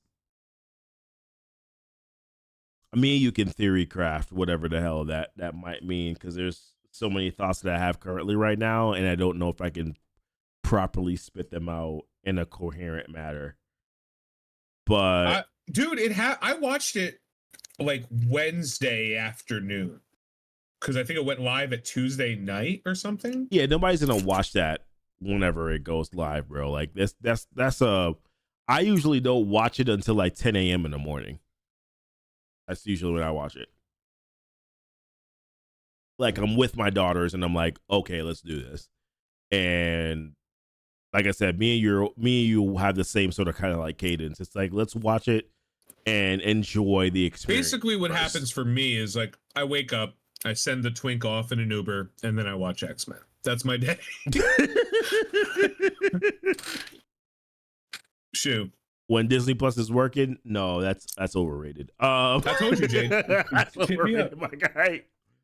That's overrated. We will say Disney Plus for the sake of the sake. We won't say that for nothing. Disney don't pay us. However, right, exactly. That's fair. Our matey. Like, however, listen, we be privateers. You think I have Amazon Prime? That's not how I watched Invincible. Speaking of Invincible, right? Go ahead. Do you want to go straight into Invincible? Let's do it. We could always come back to X-Men if we need to, but well, we're done with X-Men. We've said our part. We have. Yeah, let's go into Invincible. I don't know if anyone watches Invincible. I love that show. Yeah, there's a lot of people here who watch Invincible. I know that for a fact.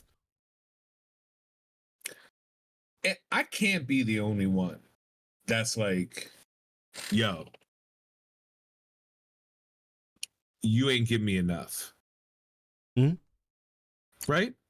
Here, I said to you before stream, I said, I've never read the comics, but I'm at the point where I feel like I'm going to have to start reading the comics so I can get a little bit more of the context of who these characters are. It's almost and the goriness of it, because I feel like I'm getting a super dumbed down version, which is very weird to me because it's Amazon Prime Video and they cuss like sailors. They throw a lot of gore in there. I don't know what they're holding back on.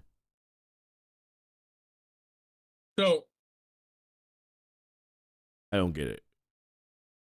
I'll be the first to say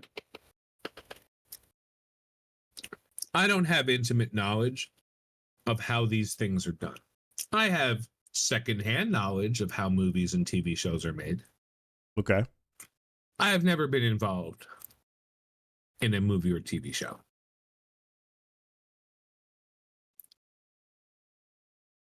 But to bring back something I mentioned earlier, maybe you just can't do an 8-episode season. Maybe you need to do real episodes. Maybe you need to tell the story over time. Maybe you need to do 2 4-episode seasons that hyper focuses. Especially when these episodes are like almost an hour long. I don't care. The first 4 episodes set up Angstrom Levy. Mm-hmm. Mm-hmm. Yep. That's the problem. And then we got an episode where Angstrom Levy looked like he was a bad guy and was going to cause some problems. Mm-hmm. And then at the end of that episode, he was killed.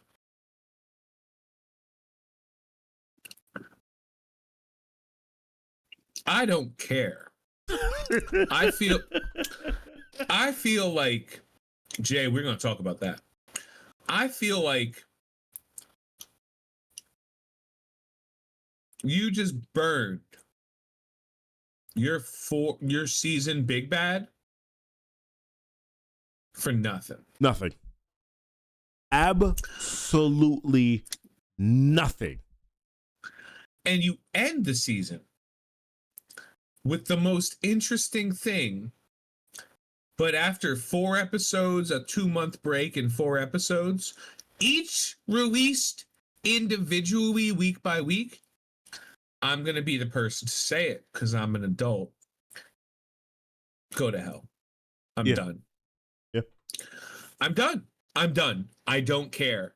Yeah. I don't care anymore. I'm not watching. I'll watch the next season when it's all done.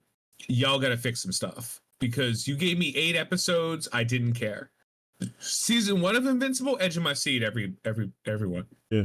Told the story right. Cared about the characters. Here, I don't care. You insisted upon keeping Amber in the story, but you changed your character to go from unlikable twat to unlikable bitch.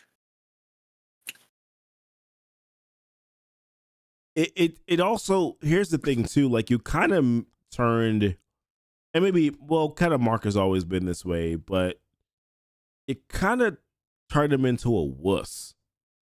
And I understand, and maybe, and like I said, I have not read the comics. I'm just going based off what people have told me about the comics.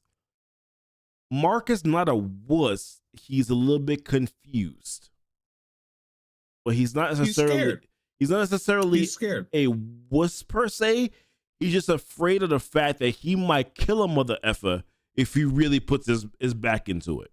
that's just what. That's the reality of it. And his surrendering to Amber, like when the episode came back, I was like, bro, just end the relationship right here. Why are we prolonging this crap? We already know what the comics look like already. Anyways, you and Adam Eve, you do your thing. Why are we stretching this out with Amber? Why are we stretching this out with Amber? I'm done. I'm done. But really what hurt them is the hiatus. The hiatus of the first 4 episodes. We saw Mark in this last episode 4, where at the very end of the half of the season, where you saw him finally say, okay, I'm gonna go whoop your ass right now. Right? Even though he didn't fully accomplish it, we said, okay, there's potential here. We thought that you were going to continue that in episode 5, only to then bring us back to this off story that really has nothing to do with the continuity of where we were going. At that point, I was done with it. I'm only watching it, and I'll be honest with you, bro. You know me already. I was just watching it for content. I was like, you know what? I want to be able to talk about it. But then once I finally watched the last episode, I was like, bro, I don't want to talk about this anymore. I never started talking about it. I don't want to talk about this anymore because there was not enough substance. You were kept on holding back on Mark.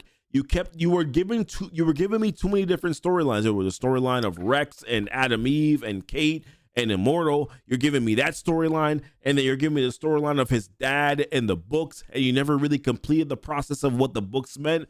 I get what the books meant, but there wasn't enough dedication to specifically what that is. Then now you're giving me the story of Angstrom Levy coming back. I was just like, why is he back? For what reason? I forgot he was even relevant as a character. The Invincibles thing, they screwed it up in season 2. You had a really great season in the first episode. You left me on the edge of my seat. I was ready to go. I wanted to know what was going to happen next.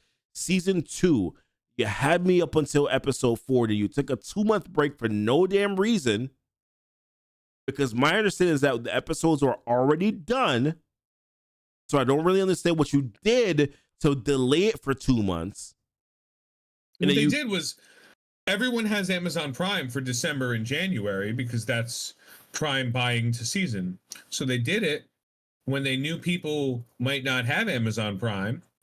And then they released it so they can because people are believing that the subscription plan is going to work in a way that it never has and never will work. Mm-hmm. And, we live in a fantasy world, right? Mm-hmm. Every Paramount Plus is like, we're going to get subscribers. They're not. They'll get pre-signups. South Park will come out with an exclusive for that, and it'll either be like, I'll pay for a month and then not. Yeah. Because if you're training your audience to do the thing you don't want them to do. If you tell me, I pay for Spotify every month because Spotify offers me something I want all the time. Yeah. I want to listen to whatever music I want when I want. Sometimes I want to listen to podcasts like GnT Live. Subscribe. Sometimes I want comment, subscribe. You've never heard that line before. Never. We're the first podcast of never 2 30-year-old dudes talking about nerd stuff. Yeah. No one's ever done that before. Right.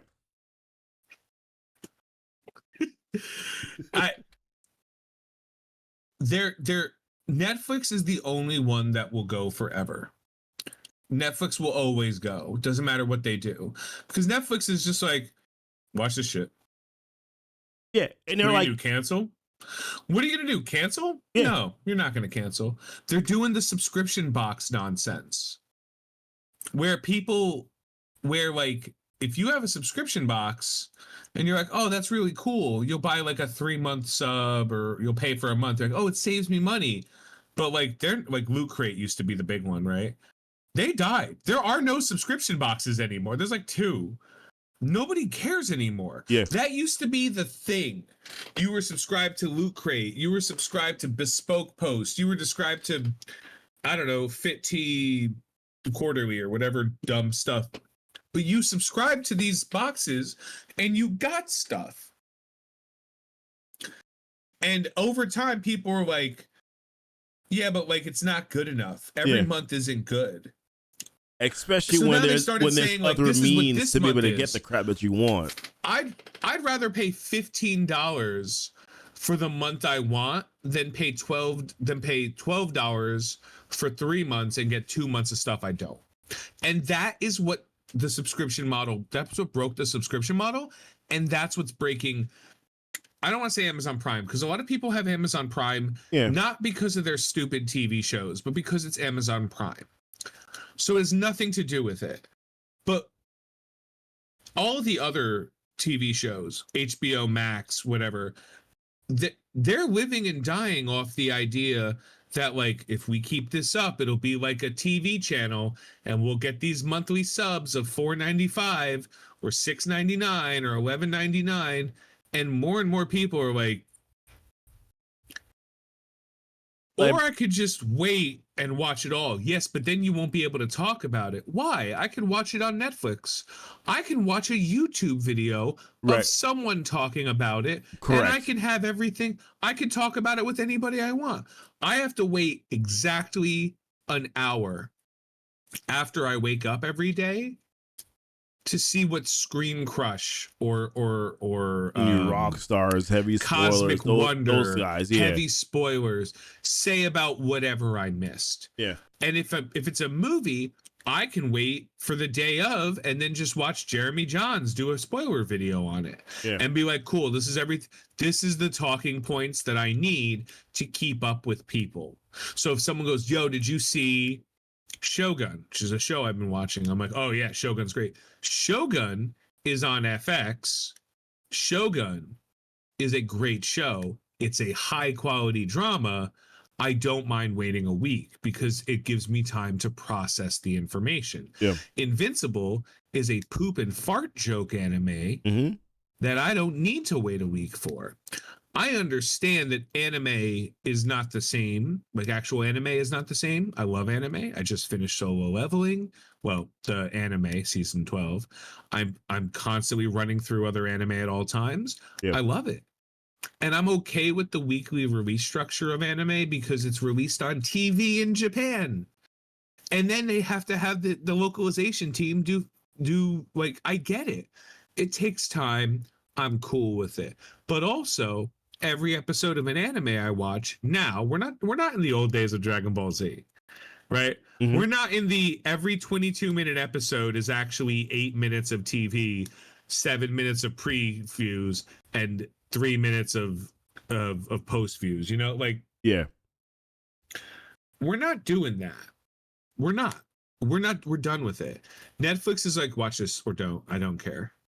We don't care. You watch it or you don't. What people don't realize is that like there's VPNs now where people can pay anywhere from $3 to $40 a month, and they can gain access to anything that it is that they want to watch on a monthly basis, not for free. You gotta pay for the VPN, but they can gain access to whatever quality pirated apps that they have available to them. You have to make it worthwhile for people to want to subscribe to your platform. And if you're not making it worthwhile for them, they won't care. I right now will say this. I would never recommend anyone to subscribe to Amazon Prime Video if you're specifically looking to watch Invincible. The last 4 episodes of Invincible were not great. They were okay. They're not worth you spending your however long per month or your yearly subscription to watch that show. You might as well just go back and watch and go to some free website where you can just read the comics and get a better story. You mentioned VPN. We are not sponsored by NordVPN. We are not. But I'm going to tell you why VPN is a scam. And if we get sponsored by them, remember this, but don't ever say I said it. Right. They are phenomenal services. I will never take that away. They are selling a carton of wine for someone who needs a bottle. What you need, the way VPNs work, the way they sell it to work, is that it's a jump point. Data goes to here, then it comes to you. What you pay for is the speed. So if you want to pretend you're in Latvia, so you can watch a show on Netflix that only Latvia has the rights to, you're in US, your VPN connects you to Latvia, and then the data comes from Latvia to you. Okay. That's the VPN line. That makes sense when you are also pirating stuff, if you are downloading stuff on torrents, because now it is passing through multiple points, harder to track. That is why a VPN is very strong. What a VPN, for the sake of watching like something on Netflix, does that is a waste of your time, it doesn't need to send the data. Netflix only checks the IP address of your location. The solution to this is a VPN that offers something called IP spoofing. Location spoofing. Location spoofing is available through something called PIA, Private Internet Access. It is $2.99 a month. And you can say, all I need is for the check to make sure that the IP address it sees is somewhere else. It doesn't send the data. It goes to the check. It goes, this is where you are. Cool. Whatever you want. And then it downloads it because you've already passed the check. That is what you are paying for when you pay for NordVPN and ExpressVPN and all that stuff. You are paying for the service that speeds that up. They're selling it to you the same way they're selling internet. That's not what you need. You just need a way to convince the application you're not where you are. I know this because when I played Pokemon Go back in the day, I was able to spoof my VPN to be anywhere in the world. So I would be like, I'm gonna go to China right now. And I was in China catching China exclusive Pokemon. And more importantly, before COVID, when I was like, there's a couple of gyms down the street for me, but I'm not leaving my house, I would just go, I am now here. Got you. They were like, oh, wow, you're over here. Same concept. It thinks I'm somewhere that I'm not. So it's cool with it. But I'm not sending data to a package. I just telling it, hey, I'm here. And it's like, oh, okay, you're here. They fixed it. They didn't. I've been doing it for years. But that's the catch. Okay. If Invincible, the whole point is okay. So the reason I wanted to talk about this is because what's up? No, I was pointing to Invincible. Is it right here? I binged.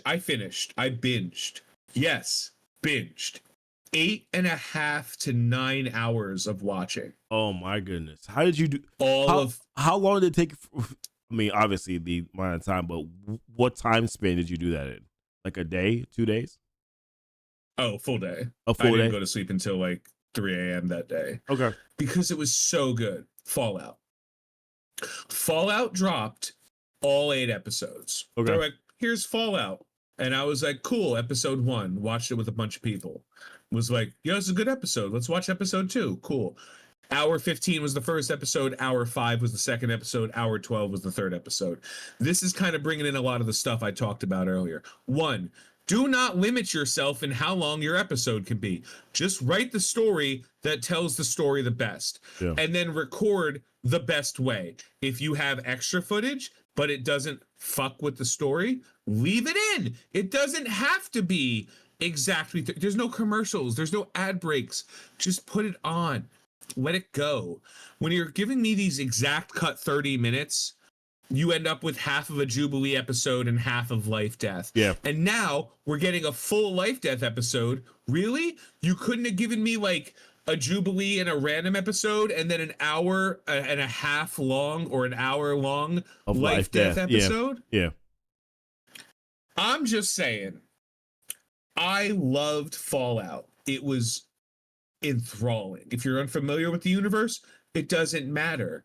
The game, the movie doesn't care if you know anything, but it respects the show, but it respects you if you do. Okay. If you do, they're going to say, look, this takes place in the Fallout universe.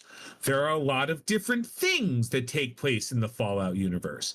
This is what's happening in this part of the Fallout universe. In other parts, the other things still happen. Don't worry about them. Worry about this. There are illusions and hints and stuff that like let you go like, oh, this makes sense. This adds up. This is reasonable. I get it. I see what's happening. Doesn't matter. This show respected the story much like One Piece respected the story. Okay. Opposite Avatar: The Last Airbender, the Netflix live action they did on that, which I'm not going to say it was bad because I don't think it was bad, but if you are a fan of Avatar: The Last Airbender, you could not have liked it. If you were not happy, if you were someone that didn't really watch the anime series, or definitely if you did not read the comics, I think you actually would enjoy the show. Like me personally, I'm a little bit half and half. I did watch the first season of the anime. I never really read the comics, but I did watch the first season of the anime, and I was like, I didn't enjoy certain aspects of this. However, I was able to receive it better because I hadn't watched the full Avatar series. So that's where we get into an issue, right? Yeah. That's where we get into an issue, which is if there's a book, do androids dream of electric sheep?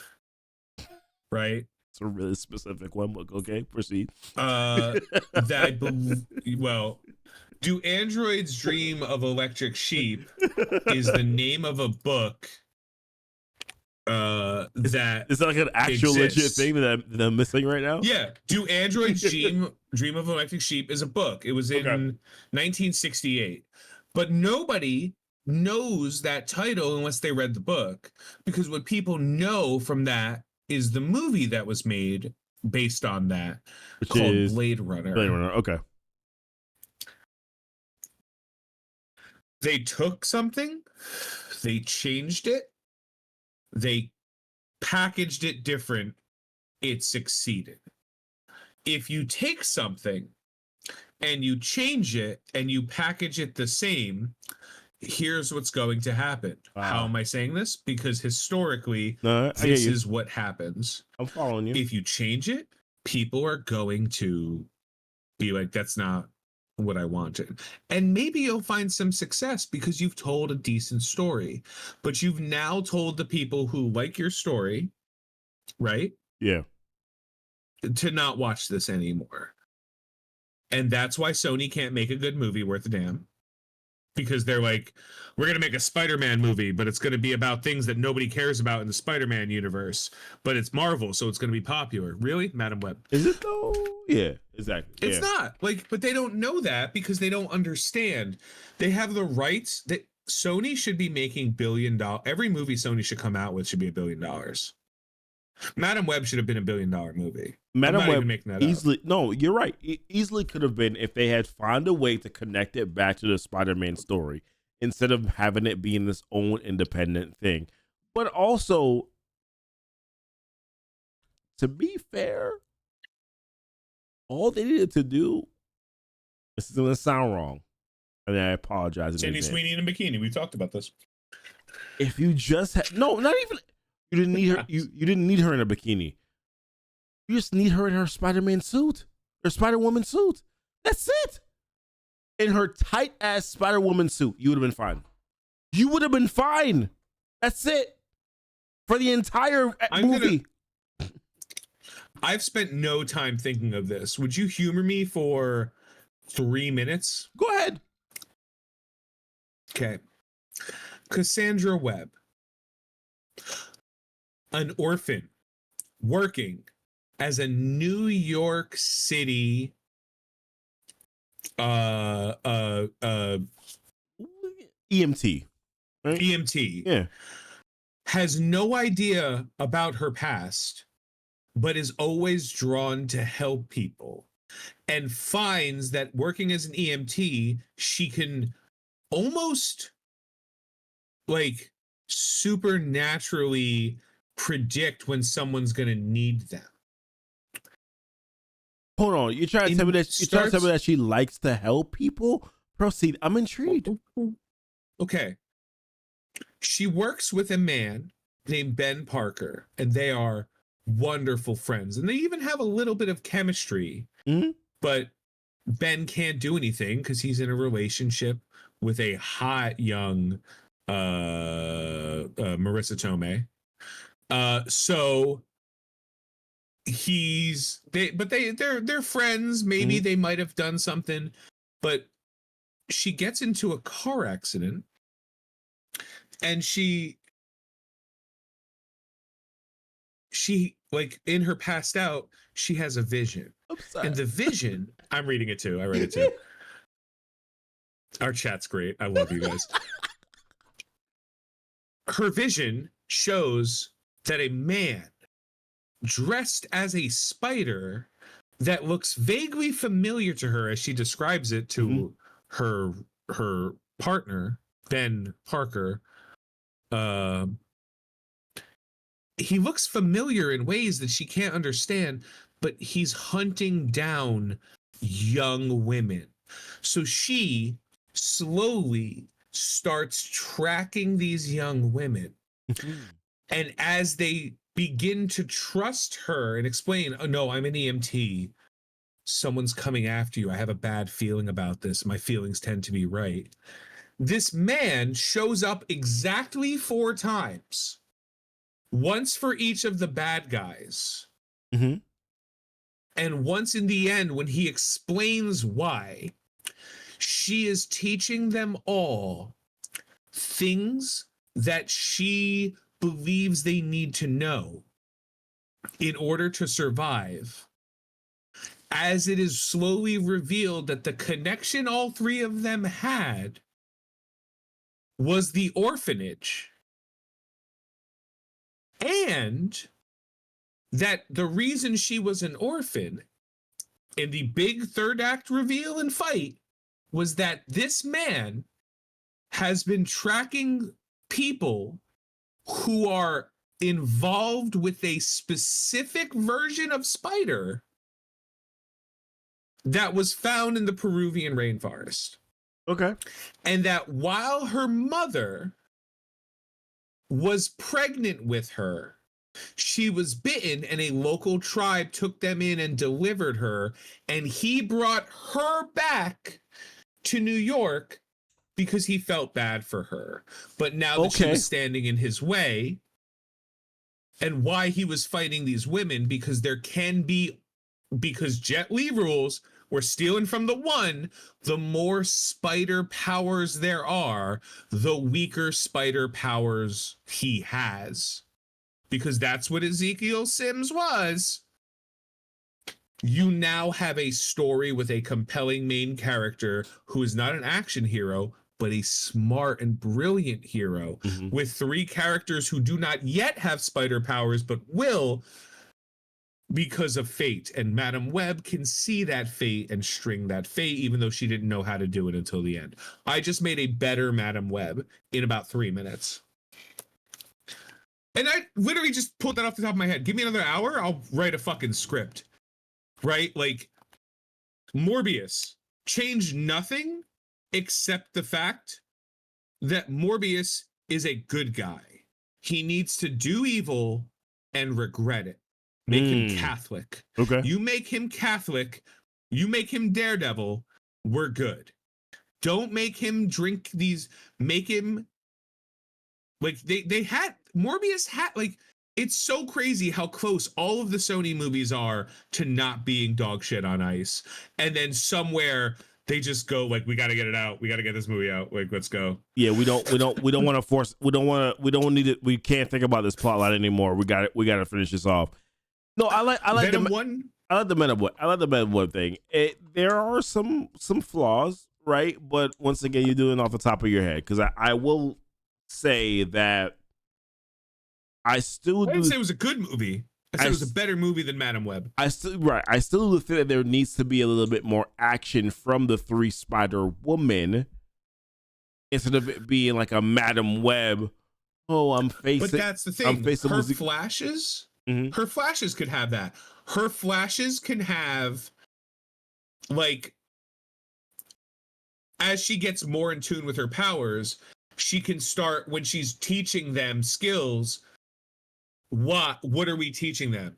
I'm teaching this one how, like, to use a defibrillator, because later she's going to have electric powers. And I'm teaching this one how to, like, move softly on her feet, because she's going to be acrobatic. It's gonna be its own thing.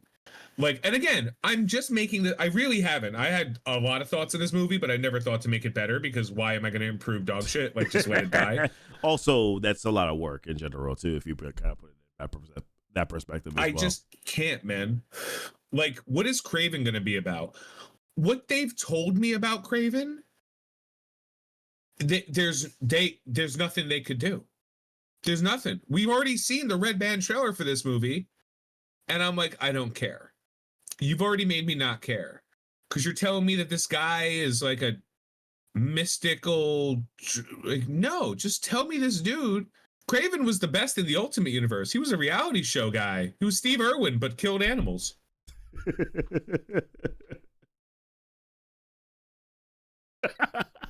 You use pum chum juice?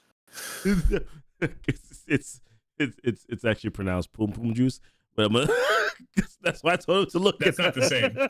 That's not the same. All right. That's why I told him to look it up. Yeah. For what it's worth, I use it's called the Best Damn Beard Oil. You can find it at Sally's Beauty Supplies. I use Head and Shoulders. That's pretty much basically as far as I go. And then whatever beard oil. Beard oil is really good, man. And then whatever I put in the chat, that's usually what goes into my beard. Yeah. Just, it's late night drool, semen, and whatever comes from the female. Let's move on. Yeah. All right. Go to Sally's. No, seriously.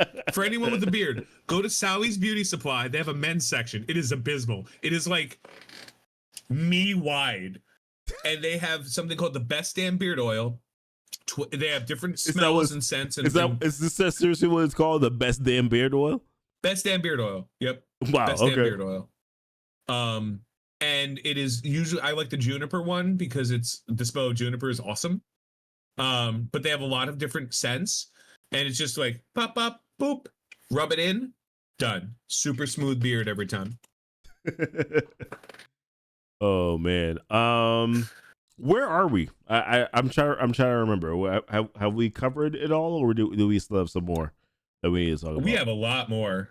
We actually do have a lot more. We do have a lot more. We have a lot more to cover. We talked about how many TV shows just don't know what they're doing, and we're not dealing with it, and they're not understanding why we're not dealing with it. But the takeaway is Fallout nailed what they were trying to do, and no other Marvel show did it. Yeah, Loki got close, but no other show. I think WandaVision Loki did do probably the better outside of Loki, because there was some good storytelling. What was WandaVision trying to do?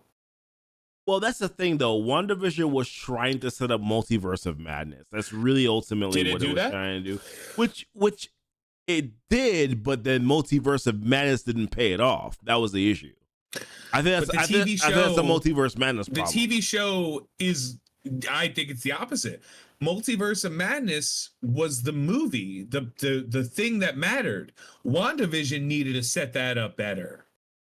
Because at the end, because like, if you watch WandaVision, I blame and you watch MOM. Multiverse of Madness. I blame MOM. I mean, don't get me wrong. I feel that, but MOM was always a movie about Doctor Strange and Wanda being the villain, and the movie was the movie. The TV show needed all the TV show needed to do was set up Wanda as a villain, and it did not. So it did not. And that's the thing. Like, it did at the very end of it in terms of the post credit scene. You kind of could tell, okay, this is going to be leading into a villain arc. And even then, the last we didn't know but that. It wasn't clear. That was the only issue with it. But the let's put it this way: the blueprint for that was already there. Like you as me as a viewer, I guess maybe because I looked at it differently. I was just like, oh, okay, so she's going on her villain arc right now. And then when Multiverse of Madness came in, I was like, okay, well, this makes sense. She's on her villain arc. It is what it is. I watched a phenomenal story of a woman going through the stages of grief and loss. Mm-hmm. And then I watched a movie that just undid that entire show. So the question is, if I didn't see the show, mm-hmm. would the movie have made more sense? And the answer is yes. Yeah. I would have understood why Wanda was crazy. I wouldn't have understood about her kids because I wouldn't have known they existed. Yeah. But I would have believed that Wanda went crazy because Vision died. Ms. Marvel was fine. Ms. Marvel was fine. There was fine. There was fine. But Ms. Marvel was okay. I mean, the last episode, Falcon and the Winter Soldier set up a movie we're not getting till next year. Awful. Sorry, the last episode of Ms. Marvel was absolutely awful. Speaking of the movies we're getting next year, so CinemaCon hit. Oh, I don't know. Yeah. What do you know about CinemaCon? What do you know? Because I know a lot. So CinemaCon, I only know based on what has been leaked in the past couple of days, which we got this, the Deadpool and Wolverine Cup. We got that. Show. I'll be right back. So this is a big deal. This is a peak. This just in case you weren't aware of what Tony was doing, he clarified that this is a peak. All right. No, but this cup looks fire, and I'm excited. So Deadpool is one of the movies that I've said needs to be not just good, but really good in order for the MCU to sort of kind of get back into their good graces. But this was something that was shown at CinemaCon. We obviously have Hugh Jackman, Wolverine. Well, I don't know if it's Hugh Jackman in particular, but we have Wolverine in the yellow suit. Of course, you can see the helmet, or not helmet, but you know what I'm talking about, right? Looks pretty damn good. And of course, Deadpool being whatever Deadpool is. But there were some leaks in regards. There was like a 9-minute video that was shown at CinemaCon that explained a little bit here of what the plot is going to look like, which I'll be honest with you, is sexy as heck. Like, it sounds really good.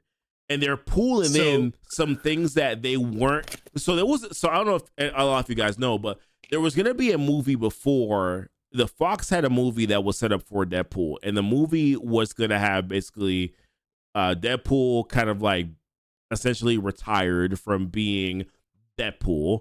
He was going to be a car salesman, and then he was going to kind of get thrusted into like the story where he's going on this adventure with Wolverine. Wolverine was always supposed to be in the Fox movie, always.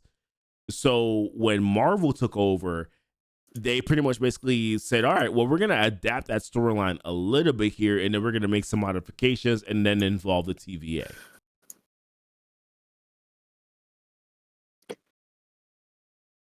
You could pick it up for me. I was kind of leading you into I'm trying to get the footage.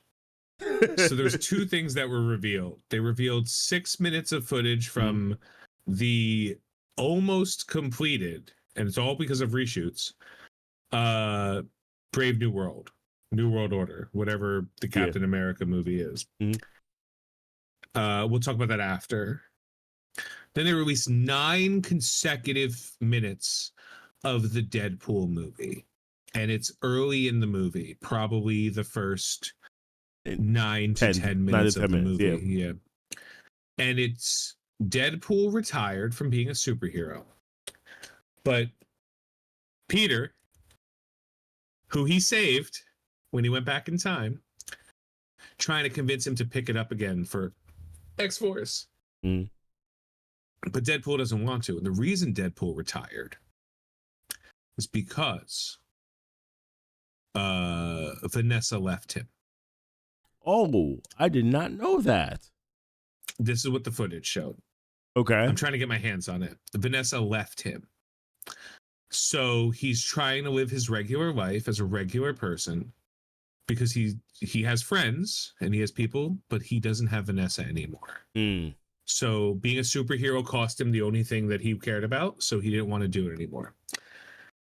As a result of that, the TVA, who's been spying on him, takes him in. And we know that the TVA takes him in, but this is not the TVA from the end of Loki. Because okay, this is the TVA that watches the sacred timeline. So this is the He Who Remains led TVA. Unless they decided to keep Loki's thing the sacred timeline, but I don't believe they kept that title. I don't believe that sacred timeline is what they call his reality. Okay. Because it's not the sacred timeline anymore because they're not pruning anymore.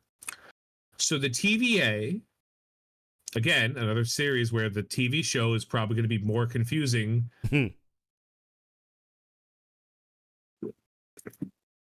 So the TVA and Paradox take him in. They do the line from the trailer where it's like, you soiled yourself where you were unconscious. He's like, I wasn't unconscious. Still funny. He says, this must be because of all the time travel stuff I did. And he says, no, we saw that. It was inconsequential. Nobody cares. Mm. But you are uniquely capable of carrying out our missions of pruning timelines. Mm.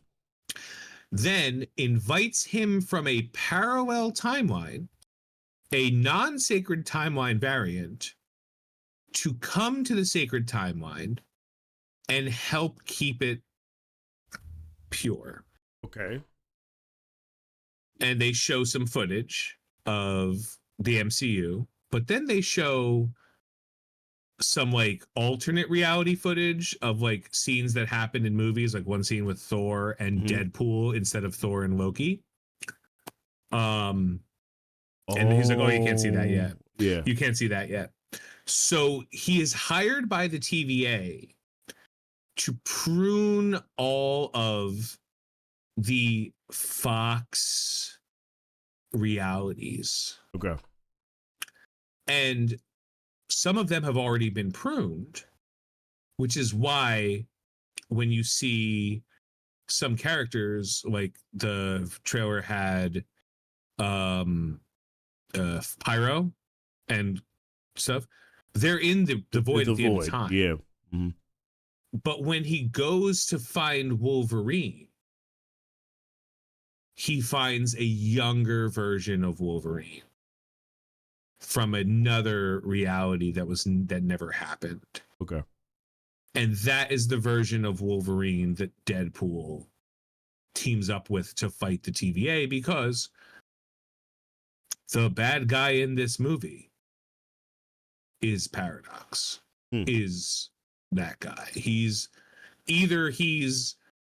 a new member, either the sacred timeline is still around and it's still the He Who Remains reality, or he's one of the group of the TVA that is rebelling against the current order. Okay.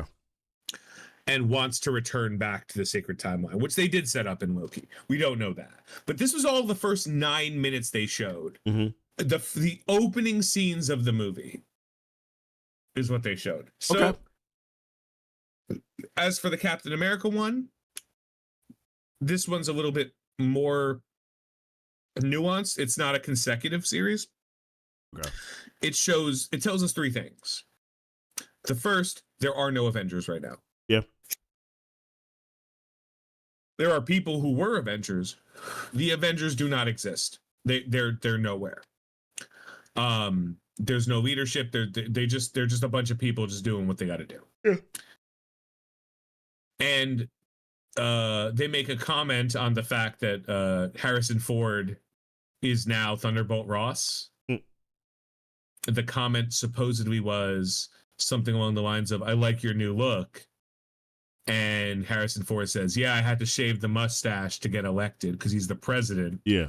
And John Hurt, William Hurt, John Hurt, I always forget. I don't had remember. The mustache. You know? I was going to say just Indiana Jones, whatever. He had the mustache, so he got rid of it. And the premise of this entire movie is what's setting up the Thunderbolts movie. Yeah. The premise of this movie is that he wants an Avengers team that is government sanctioned. Mm-hmm. So he's going to Captain America to be like, "Hey, you're Captain America. We would really like you to be a part of this." Now, keep in mind, when Sam was Falcon, Thunderbolt Ross had him on the most wanted list, and they were hunting them down. Correct. So he does not like him, and he does not trust him, and he doesn't want to be a part of this. And he also knows that Steve Rogers wouldn't trust him either. Correct. He hates him, actually. Yeah. So Thunderbolt Ross wants to create an Avengers, goes to Cap Sam. Cap Sam's like, fuck you. Yeah. And that's going to lead us to what that movie's going to be, which is the leader probably running the intelligentsia and convincing Ross, if you want something done right, do it yourself, turning him into Red Hulk. Yep. That's what this movie is going to be. And they told us that in 6 minutes of footage. So, which then leads to him being Red Hulk and Thunderbolts. Yeah. So now we have the Thunderbolts, and the reason it has the asterisk now is not that it's a change in the working title, but because they need to separate the title of the team, the Thunderbolts, from the person Thunderbolt Ross, who is now Red Hulk. Okay. Gotcha. Okay. I thought it was just more like they wanted to change it eventually to being Dark Avengers or something like that. Like that's the direction that they wanted to go with the Thunderbolts instead of calling it specifically Thunderbolts. That was my thought. But Val is Hydra. Yeah. You can't plop a character who exists in the comics as a arch villainess of Hydra, right? Madam Hydra. You can't just plop her, give her the name, put her as the actress, Julia Louis-Dreyfus, who is just the best. Right. Just so good at everything she ever does, ever. And if you don't believe me, watch Veep. She's so good. Putting her in this position, she's the CIA director, if I remember correctly. No, she is the CIA director. Yeah. Because Everett, her ex-husband, no longer works for any department in the as of Secret Invasion, which I'm sorry I had to remind you existed. Yeah, he's you don't don't just plop a famous Hydra person from the comics and then make her in charge of doing shady stuff and then no payoff to it. Yeah. Like she's just another head of Hydra because Hydra cannot die. Like that's it. She's just another head of Hydra. That's the only thing that can make sense. So I think the Thunderbolts is going to be it's going to be like a Suicide Squad movie where they're just going to be doing missions and they think they're doing the right thing. But they're like horrendously just monsters, just absolute monsters. And I think like Black Widow, because the Thunderbolts is going to be Dark Reign. It's kind of a cross between the two, right? Like they have, they don't have a Captain America, so they do have a Captain America. It's just Red Guardian. They have Bucky as the the Winter Soldier. They have a Black Widow. They have Ghost. Ghost, yep. You know, like they have all of the as the Ant-Man character. Like they have all of they have the makings of Dark Avengers. Yeah. The only thing they're missing is Iron Patriot. And I don't know what Rhodey's up to right now. Probably being caught up on some amount of Secret Invaders invasion still happened. We can't forget it. Oh, I mean, it's canon. US agents in it. It's canon. US agents in it. Oh, I would have much rather watched US Agent instead. He's in it. He's in the movie. Yeah, I mean, he's present.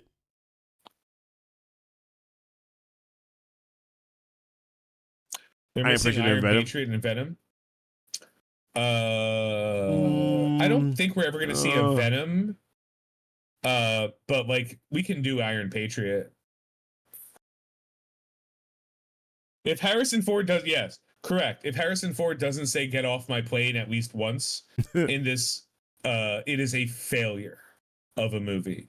I will go however good that movie is. If he doesn't say "get off my plane," even if he says it like "get off my plane," like if he doesn't say "get off my plane," or I will in lieu of it, I will accept "you fix the samples."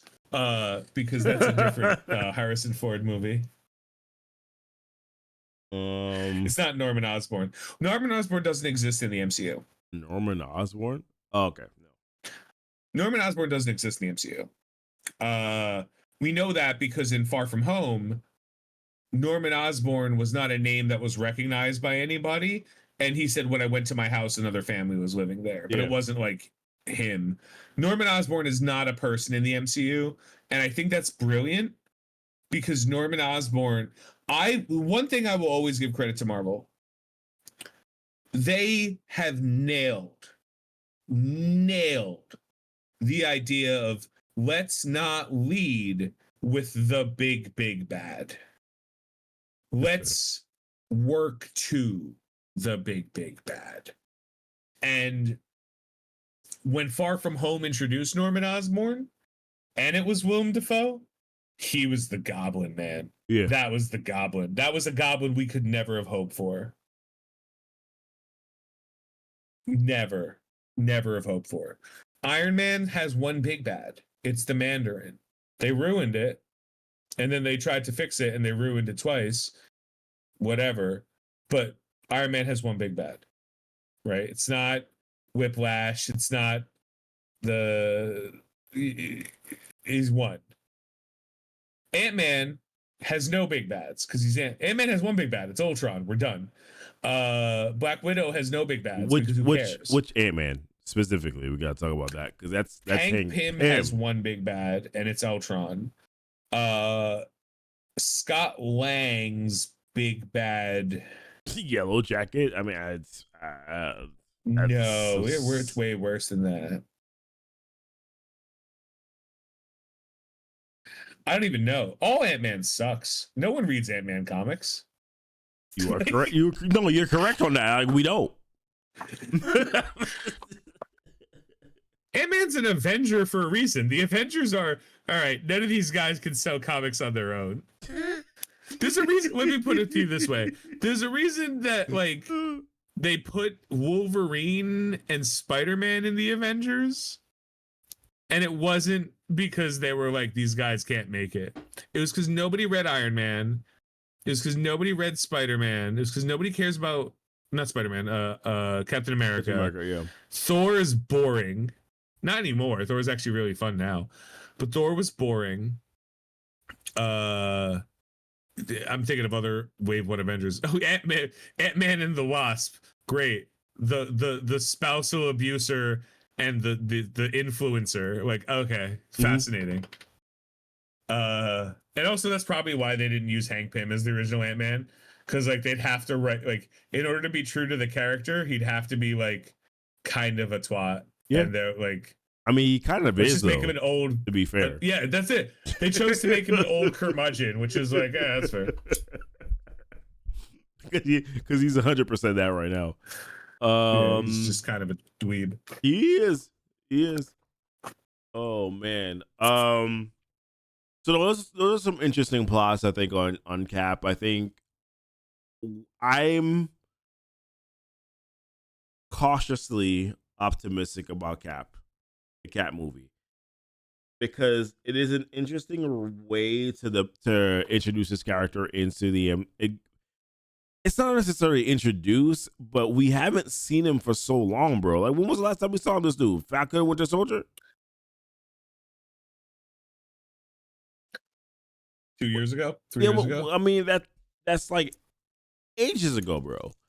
So I'm good that they're kind of bringing them back, and I'm curious as to whether or not they still keep the line of him never taking the super soldier serum. Curious to see where they go with that.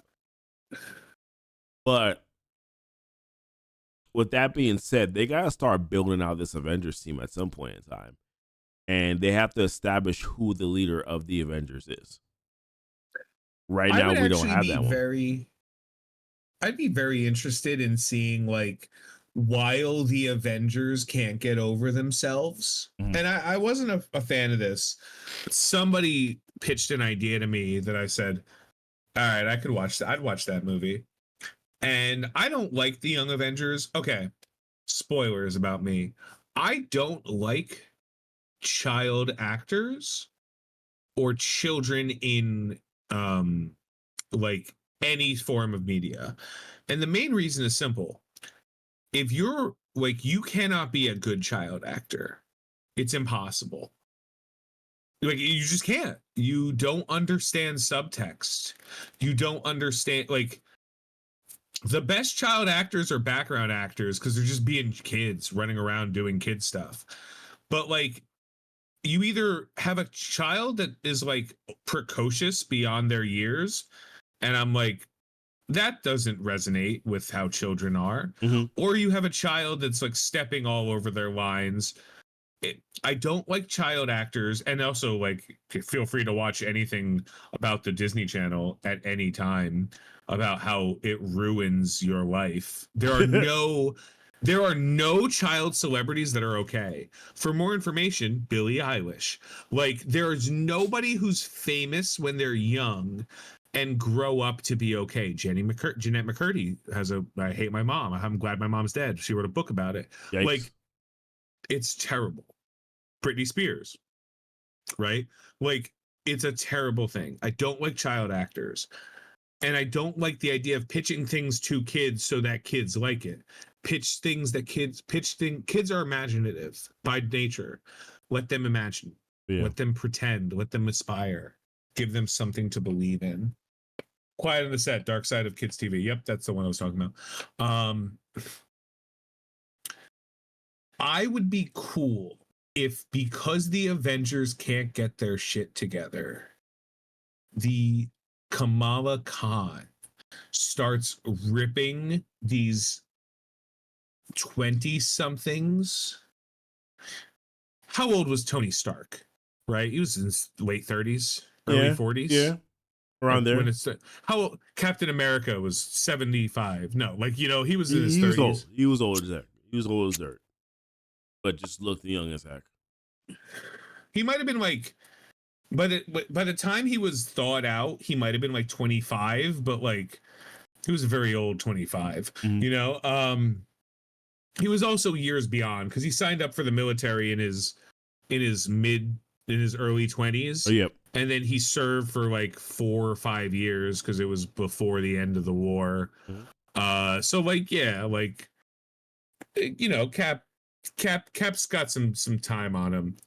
Falcon is a retired Air Force, and he's in his 30s. Like, all of the Avengers, Thor's hundreds of years old. Black Widow, God knows. Like, the Avengers were all older. Like, they were older. So, like, if you can grab a bunch of 20-somethings, we have enough, right? We have stature. We don't have dudes. We have no dude. There are no dudes. I mean, there's actually no young dudes. Elijah Bradley was there, right? but I don't know if they're going to be going Kid that Bradley. route. Yeah. What was he? He was what was his tag? He wasn't the Patriot. He was something like that though. Oh, wasn't he just Patriot? Patriot, that was it. He could do it. So we have one dude. Then we have 3 chicks. We have Stature. We have Ms. Marvel. And we have Hawkeye. Kate Bishop. Right? So that's good. Somewhere there's America Chavez. That's another chick, but like, who cares? Doesn't matter. You have Kamala Khan. Like, that's fine. Right. But now we need like 3 dudes. We need 3 more dudes, right? I mean, Hulk so got a show. Like, we do have he's supposed to be introduced in the Agatha series. Oh my goodness. What's his name? Billy Watson? Billy Maximoff. God, what's his hero? It's not Maximoff. What's his hero name? Kaplan, that's it. Okay, yeah. He's what's his hero? Wiccan. And Speed, his brother. There we go. Speed. Thank you guys. We can do Wiccan and Speed. I'm convinced that they had no idea what they were doing with Scar. Hulking gotta come in at some point, right? Well, that's the Hulkling is awesome. Hulkling is a Skrull. And they guess what, dude? Kree, right? He's Kree and Skrull, right? He's everything. He's the best. Hulkling is the best. I would like, if I could be any hero, I would be Hulkling. For reasons. Hulkling had an opportunity to be introduced. Yeah. There was an entire series dedicated to the Skrulls. What? Yes. Who are you telling? Yeah. They could have, but no, I promise you, I think I've said this before, I promise you, the reason that the She-Hulk show was so dumb, written by easily the dumbest human beings on the planet. Nobody who wrote for She-Hulk should have a job in Hollywood. Mm-hmm. They should all be taking coffee orders or like working middle management at a corporation. I don't care what they do. I hope them nothing but success. Just stop writing because you suck at it.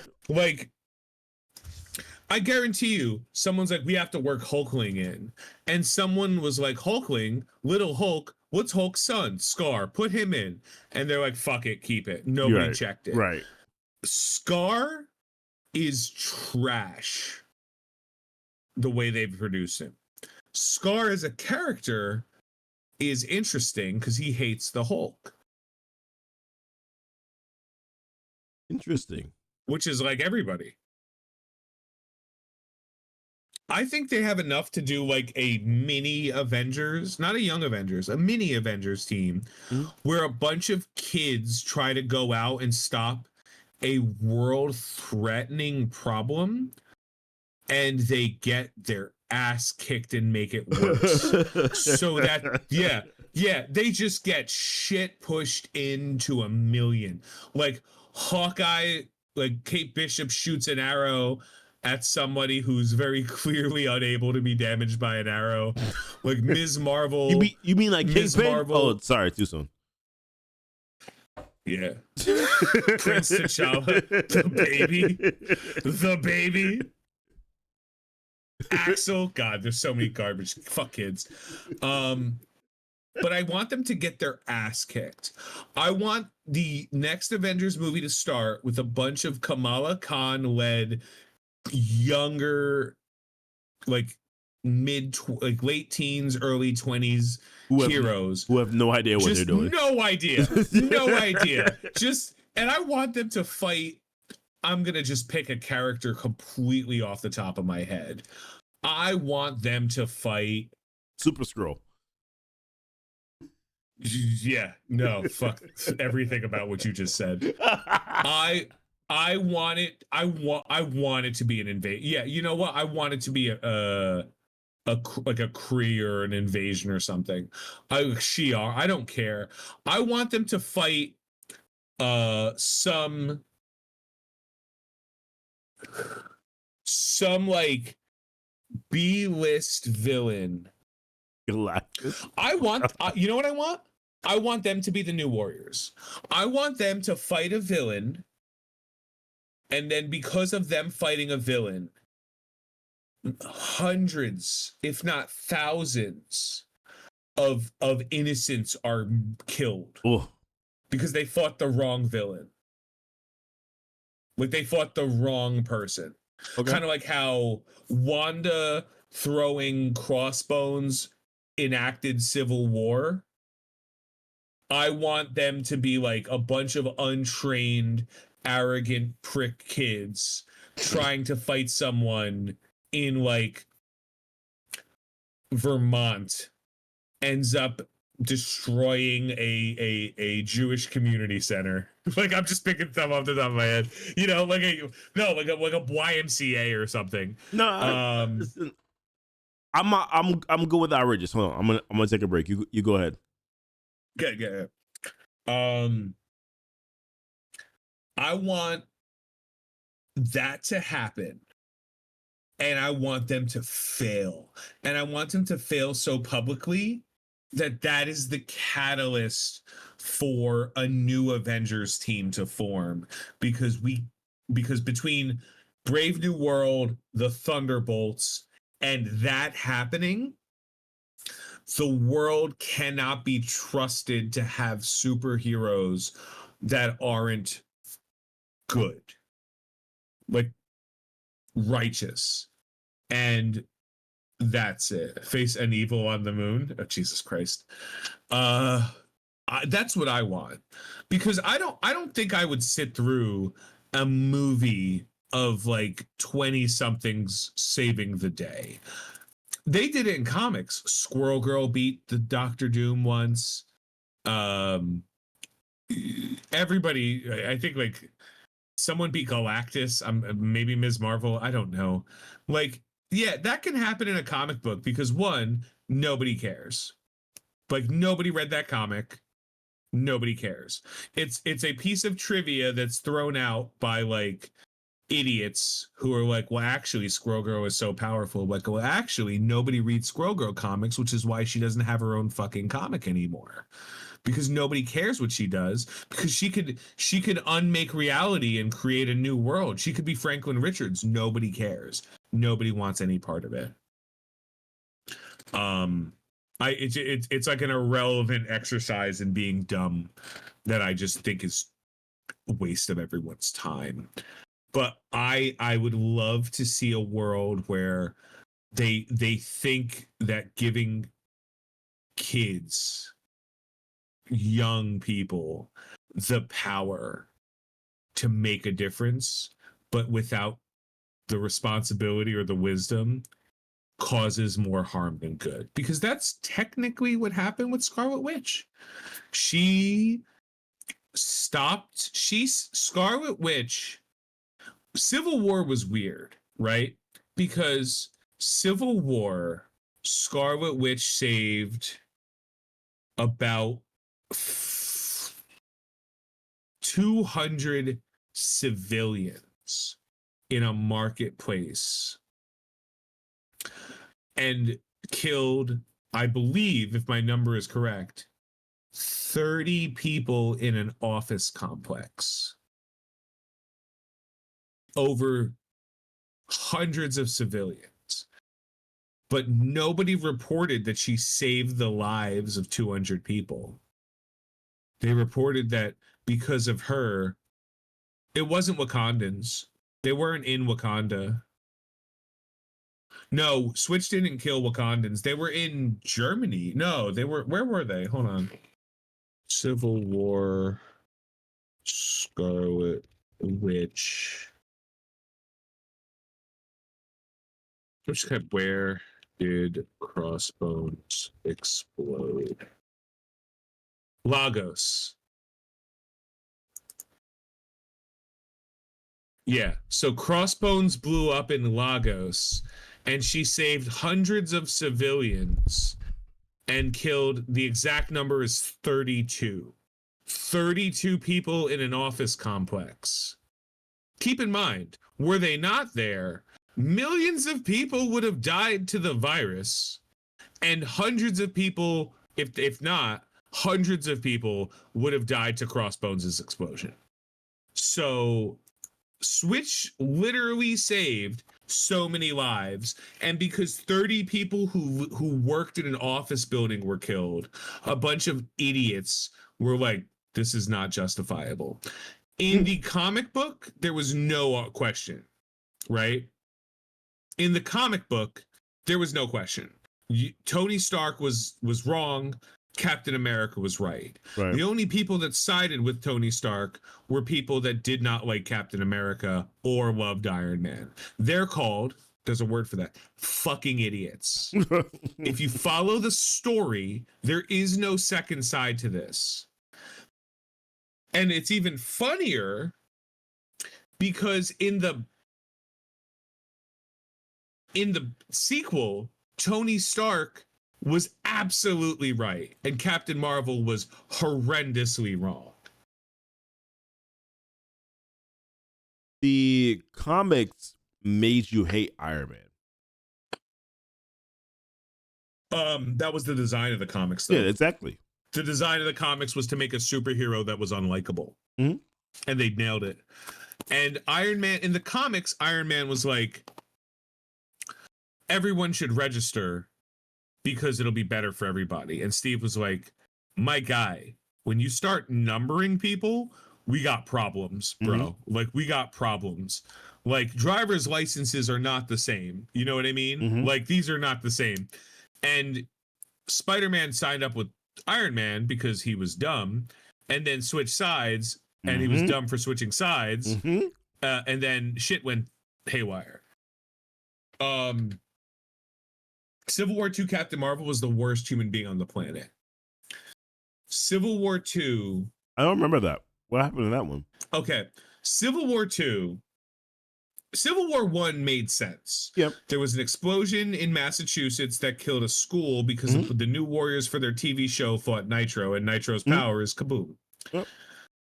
Civil War II was Hawkeye killed the Hulk because Banner begged him, if he was ever going to transform again, to just kill him. Hawkeye killed the Hulk. At the trial, it was determined that there was like precognition, so people were able to determine that crimes were going to be committed before they happened. Captain Marvel said, well, we have to be able to stop crime before it happens. And instead of stopping crime before it happens, it was more punishing people before they did the crime. And Iron Man was like, all right, like, we can like rough them up, right? Like, we can be like, but like, we're not arresting people before. And the reason that catalyst happened is because Hawkeye killed Bruce Banner before he transformed. Yep. And she said, well, if it's okay for Hawkeye to do it before the threat became real, it's okay for us to do it.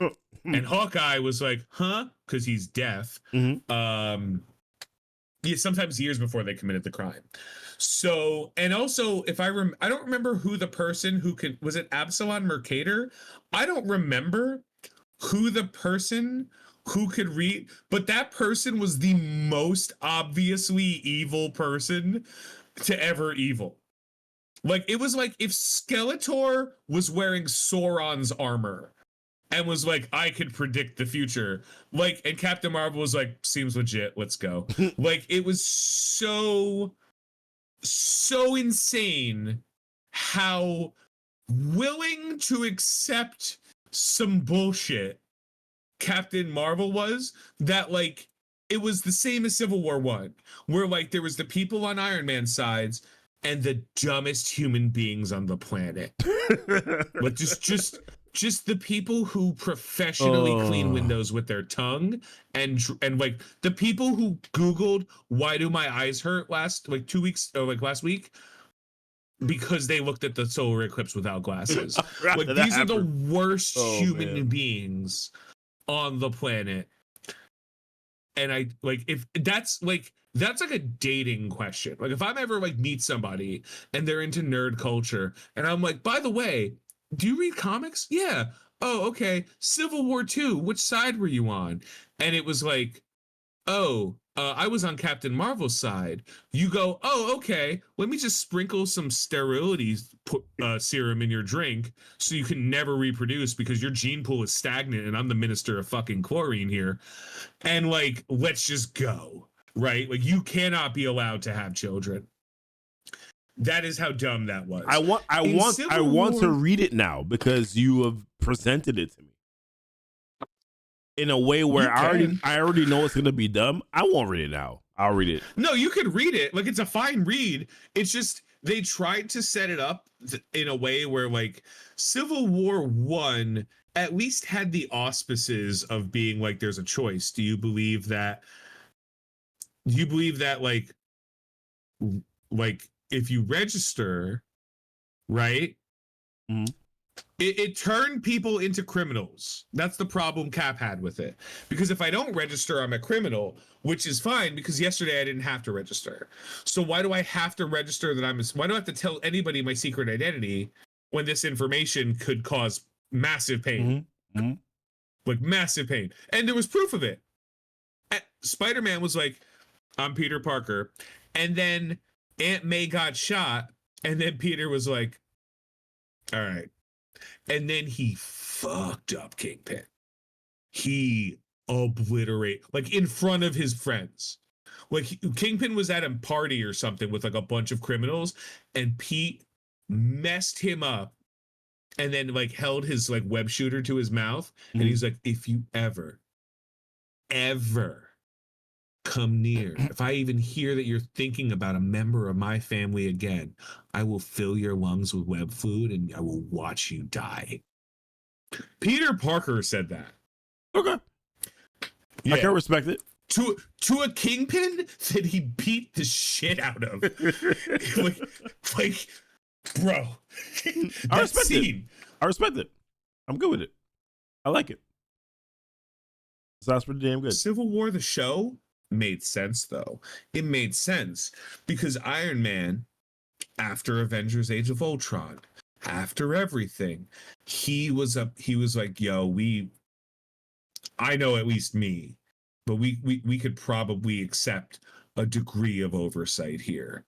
And Cap right after Winter Soldier was like, my guy, let me explain why I don't trust the government.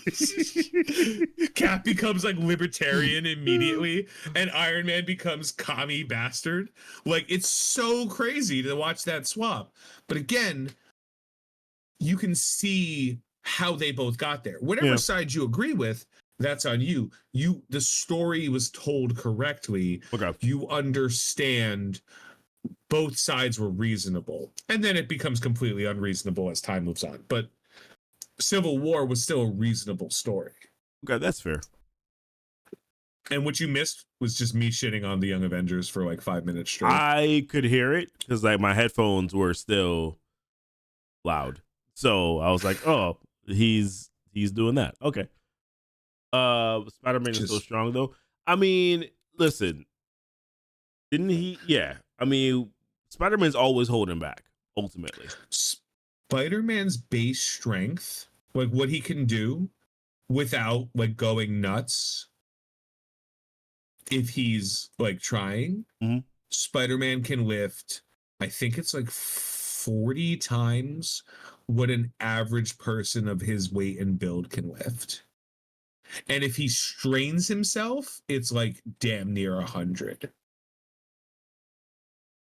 Like he can easily lift, like he's arguably as strong as the Hulk. It's just the Hulk technically just has no upper limit.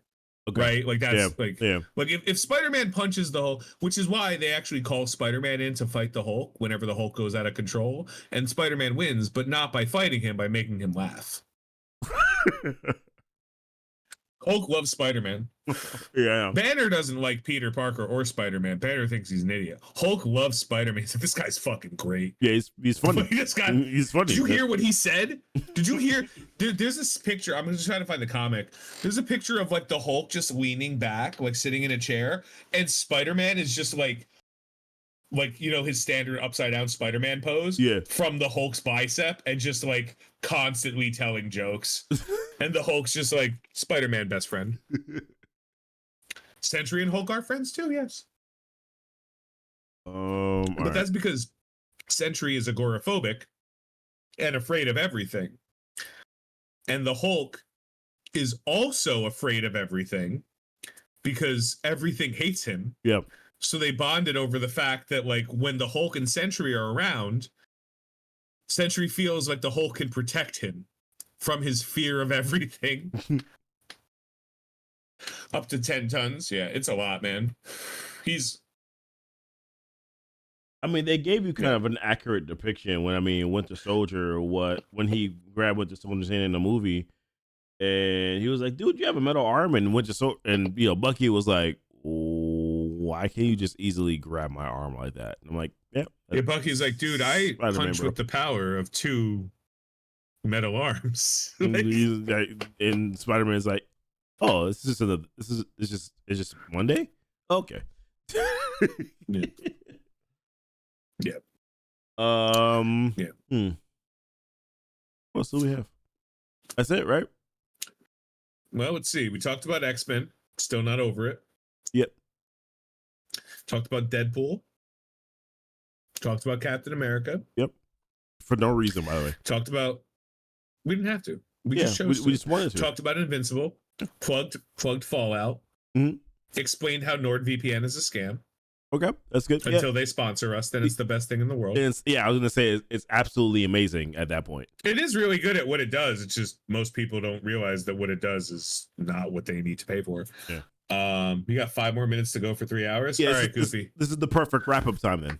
That's the perfect wrap up time. 3 hours is a long time. 3 hours is a long time. 3 hours is probably about an hour too long. But I look forward to this all week though, right? Like every time, like in the past, I'll like watch something and be like, "Oh, it was cool." And now, like, I'll watch something or I'll get a piece of news from somebody. Yeah. Like, did you put up the Deadpool popcorn thing that I sent you? Yeah, I did. Just put it up. Yeah, I put it up. Yeah. All right. No, that's the cup. I meant the popcorn thing. Did you send me a popcorn thing? Did I miss it? I thought I sent it to you. Let me see. I have it. Yeah, I sent it to you. Oh, you did. You did. Oh, here it is. Put that up. Here it is. So Dune did that with the popcorn bucket, and they had it like the sandworm, but everyone was like, "That kind of looks like a butthole, and this is gross." So Deadpool was like, "We're absolutely doing that." Of course. So this is like, so Deadpool is gonna have a absolutely gross, specific to Deadpool popcorn thing to get people to see the movie, because again, I'm convinced this entire thing was Kevin Feige walked up to Ryan Reynolds in their meeting and was like, "Do whatever you fucking want," and then just walked away. He's like, "I trust you. Just as this is the budget. If you guys spend a little bit more, I trust you, but like, be reasonable." No, listen. I can go nuts. I can respect it. Deadpool is that type of movie though, where it's like you push the envelope as much as you possibly can, because that's exactly what Deadpool would do. So it only makes sense that like I said, I look forward to this all week. Yeah, same here. All week. I do. I mean, it's my favorite because we don't talk during the week. We try to. Yeah. We try to communicate. Yeah, but we'll be like, "Yo, did you see this?" Yeah, but like, it's you got kids. Yeah, I got a horrible life of misery. Like, you know. Yeah, it's kind of what it is. Like during the week, it's like, okay, we're doing this on Friday, but what exactly are we doing? We're not entirely sure. We'll figure it out on Friday, literally right before we come on. It's not that bad. It's not that bad. We do the appeal behind. We'll like mention stuff during the week in like Discord around there. But like we get together about 9:30, and then we spend an hour wasting our time, just being friends, like just being like, we were talking about like sex before. We were like, what I don't even remember, man. We were like, that's why I don't remember the details. We were just talking for like an hour. Yeah, we were rancid, and like we drink during that time because we don't want to start this and be like sober and then progressively. We want to start a little bit keyed up and then like just yeah. Oh man, no, it's pretty good. Oh. Yeah, I mean, listen, that's definitely a thing in Windstorm. But listen, we're gonna do this again next week, and bless you, we're gonna do this again next week, and we're gonna talk about more things because there's gonna be a lot of things going on Disney Plus with X-Men 97, and then there's gonna be other things that's gonna go on throughout the week. Catch us then. This is gonna go up live on YouTube tomorrow at some point in time, so check it out, share it with whoever you can share it with, and yeah, check out some other stuff, right? Keeping a comic. Here is our YouTube right now. Yeah. Unfortunately, we have to use the silly words because not enough people have followed us after 1 week and one video. Yeah, it's absolutely ridiculous that we don't have that much. Speed run. Yeah, I don't know how we don't have 100,000 subs already. Yeah. We assumed that after one exact video of two idiots drinking, we would be billionaires, and Jeff Bezos would fly us to the moon for space lunch. That's what I expected. Unfortunately, that's not what happened. What happened is exactly what should have, which is nothing, and we're cool with it. Yeah. But there's our YouTube if you guys are interested. We do have plans for stuff on there, but like, yeah, slowly. Honestly, what's going to happen, and this is going to be fun, one or both of us are going to have an idea for a video and just accidentally put it up there. Yeah, and then you're going to be like, oh, this was good or it wasn't. And then you're going to be like, oh, okay, we'll still watch it anyways. Most of you. Be nice to Goofy. Not his phone he can't pull out of a driveway. Listen, I'm going to tell you, there's certain things that are worth pulling out of, and then there's certain things that are not worth pulling out of. If you Windstorm, I can send you a picture of Crit Shuri.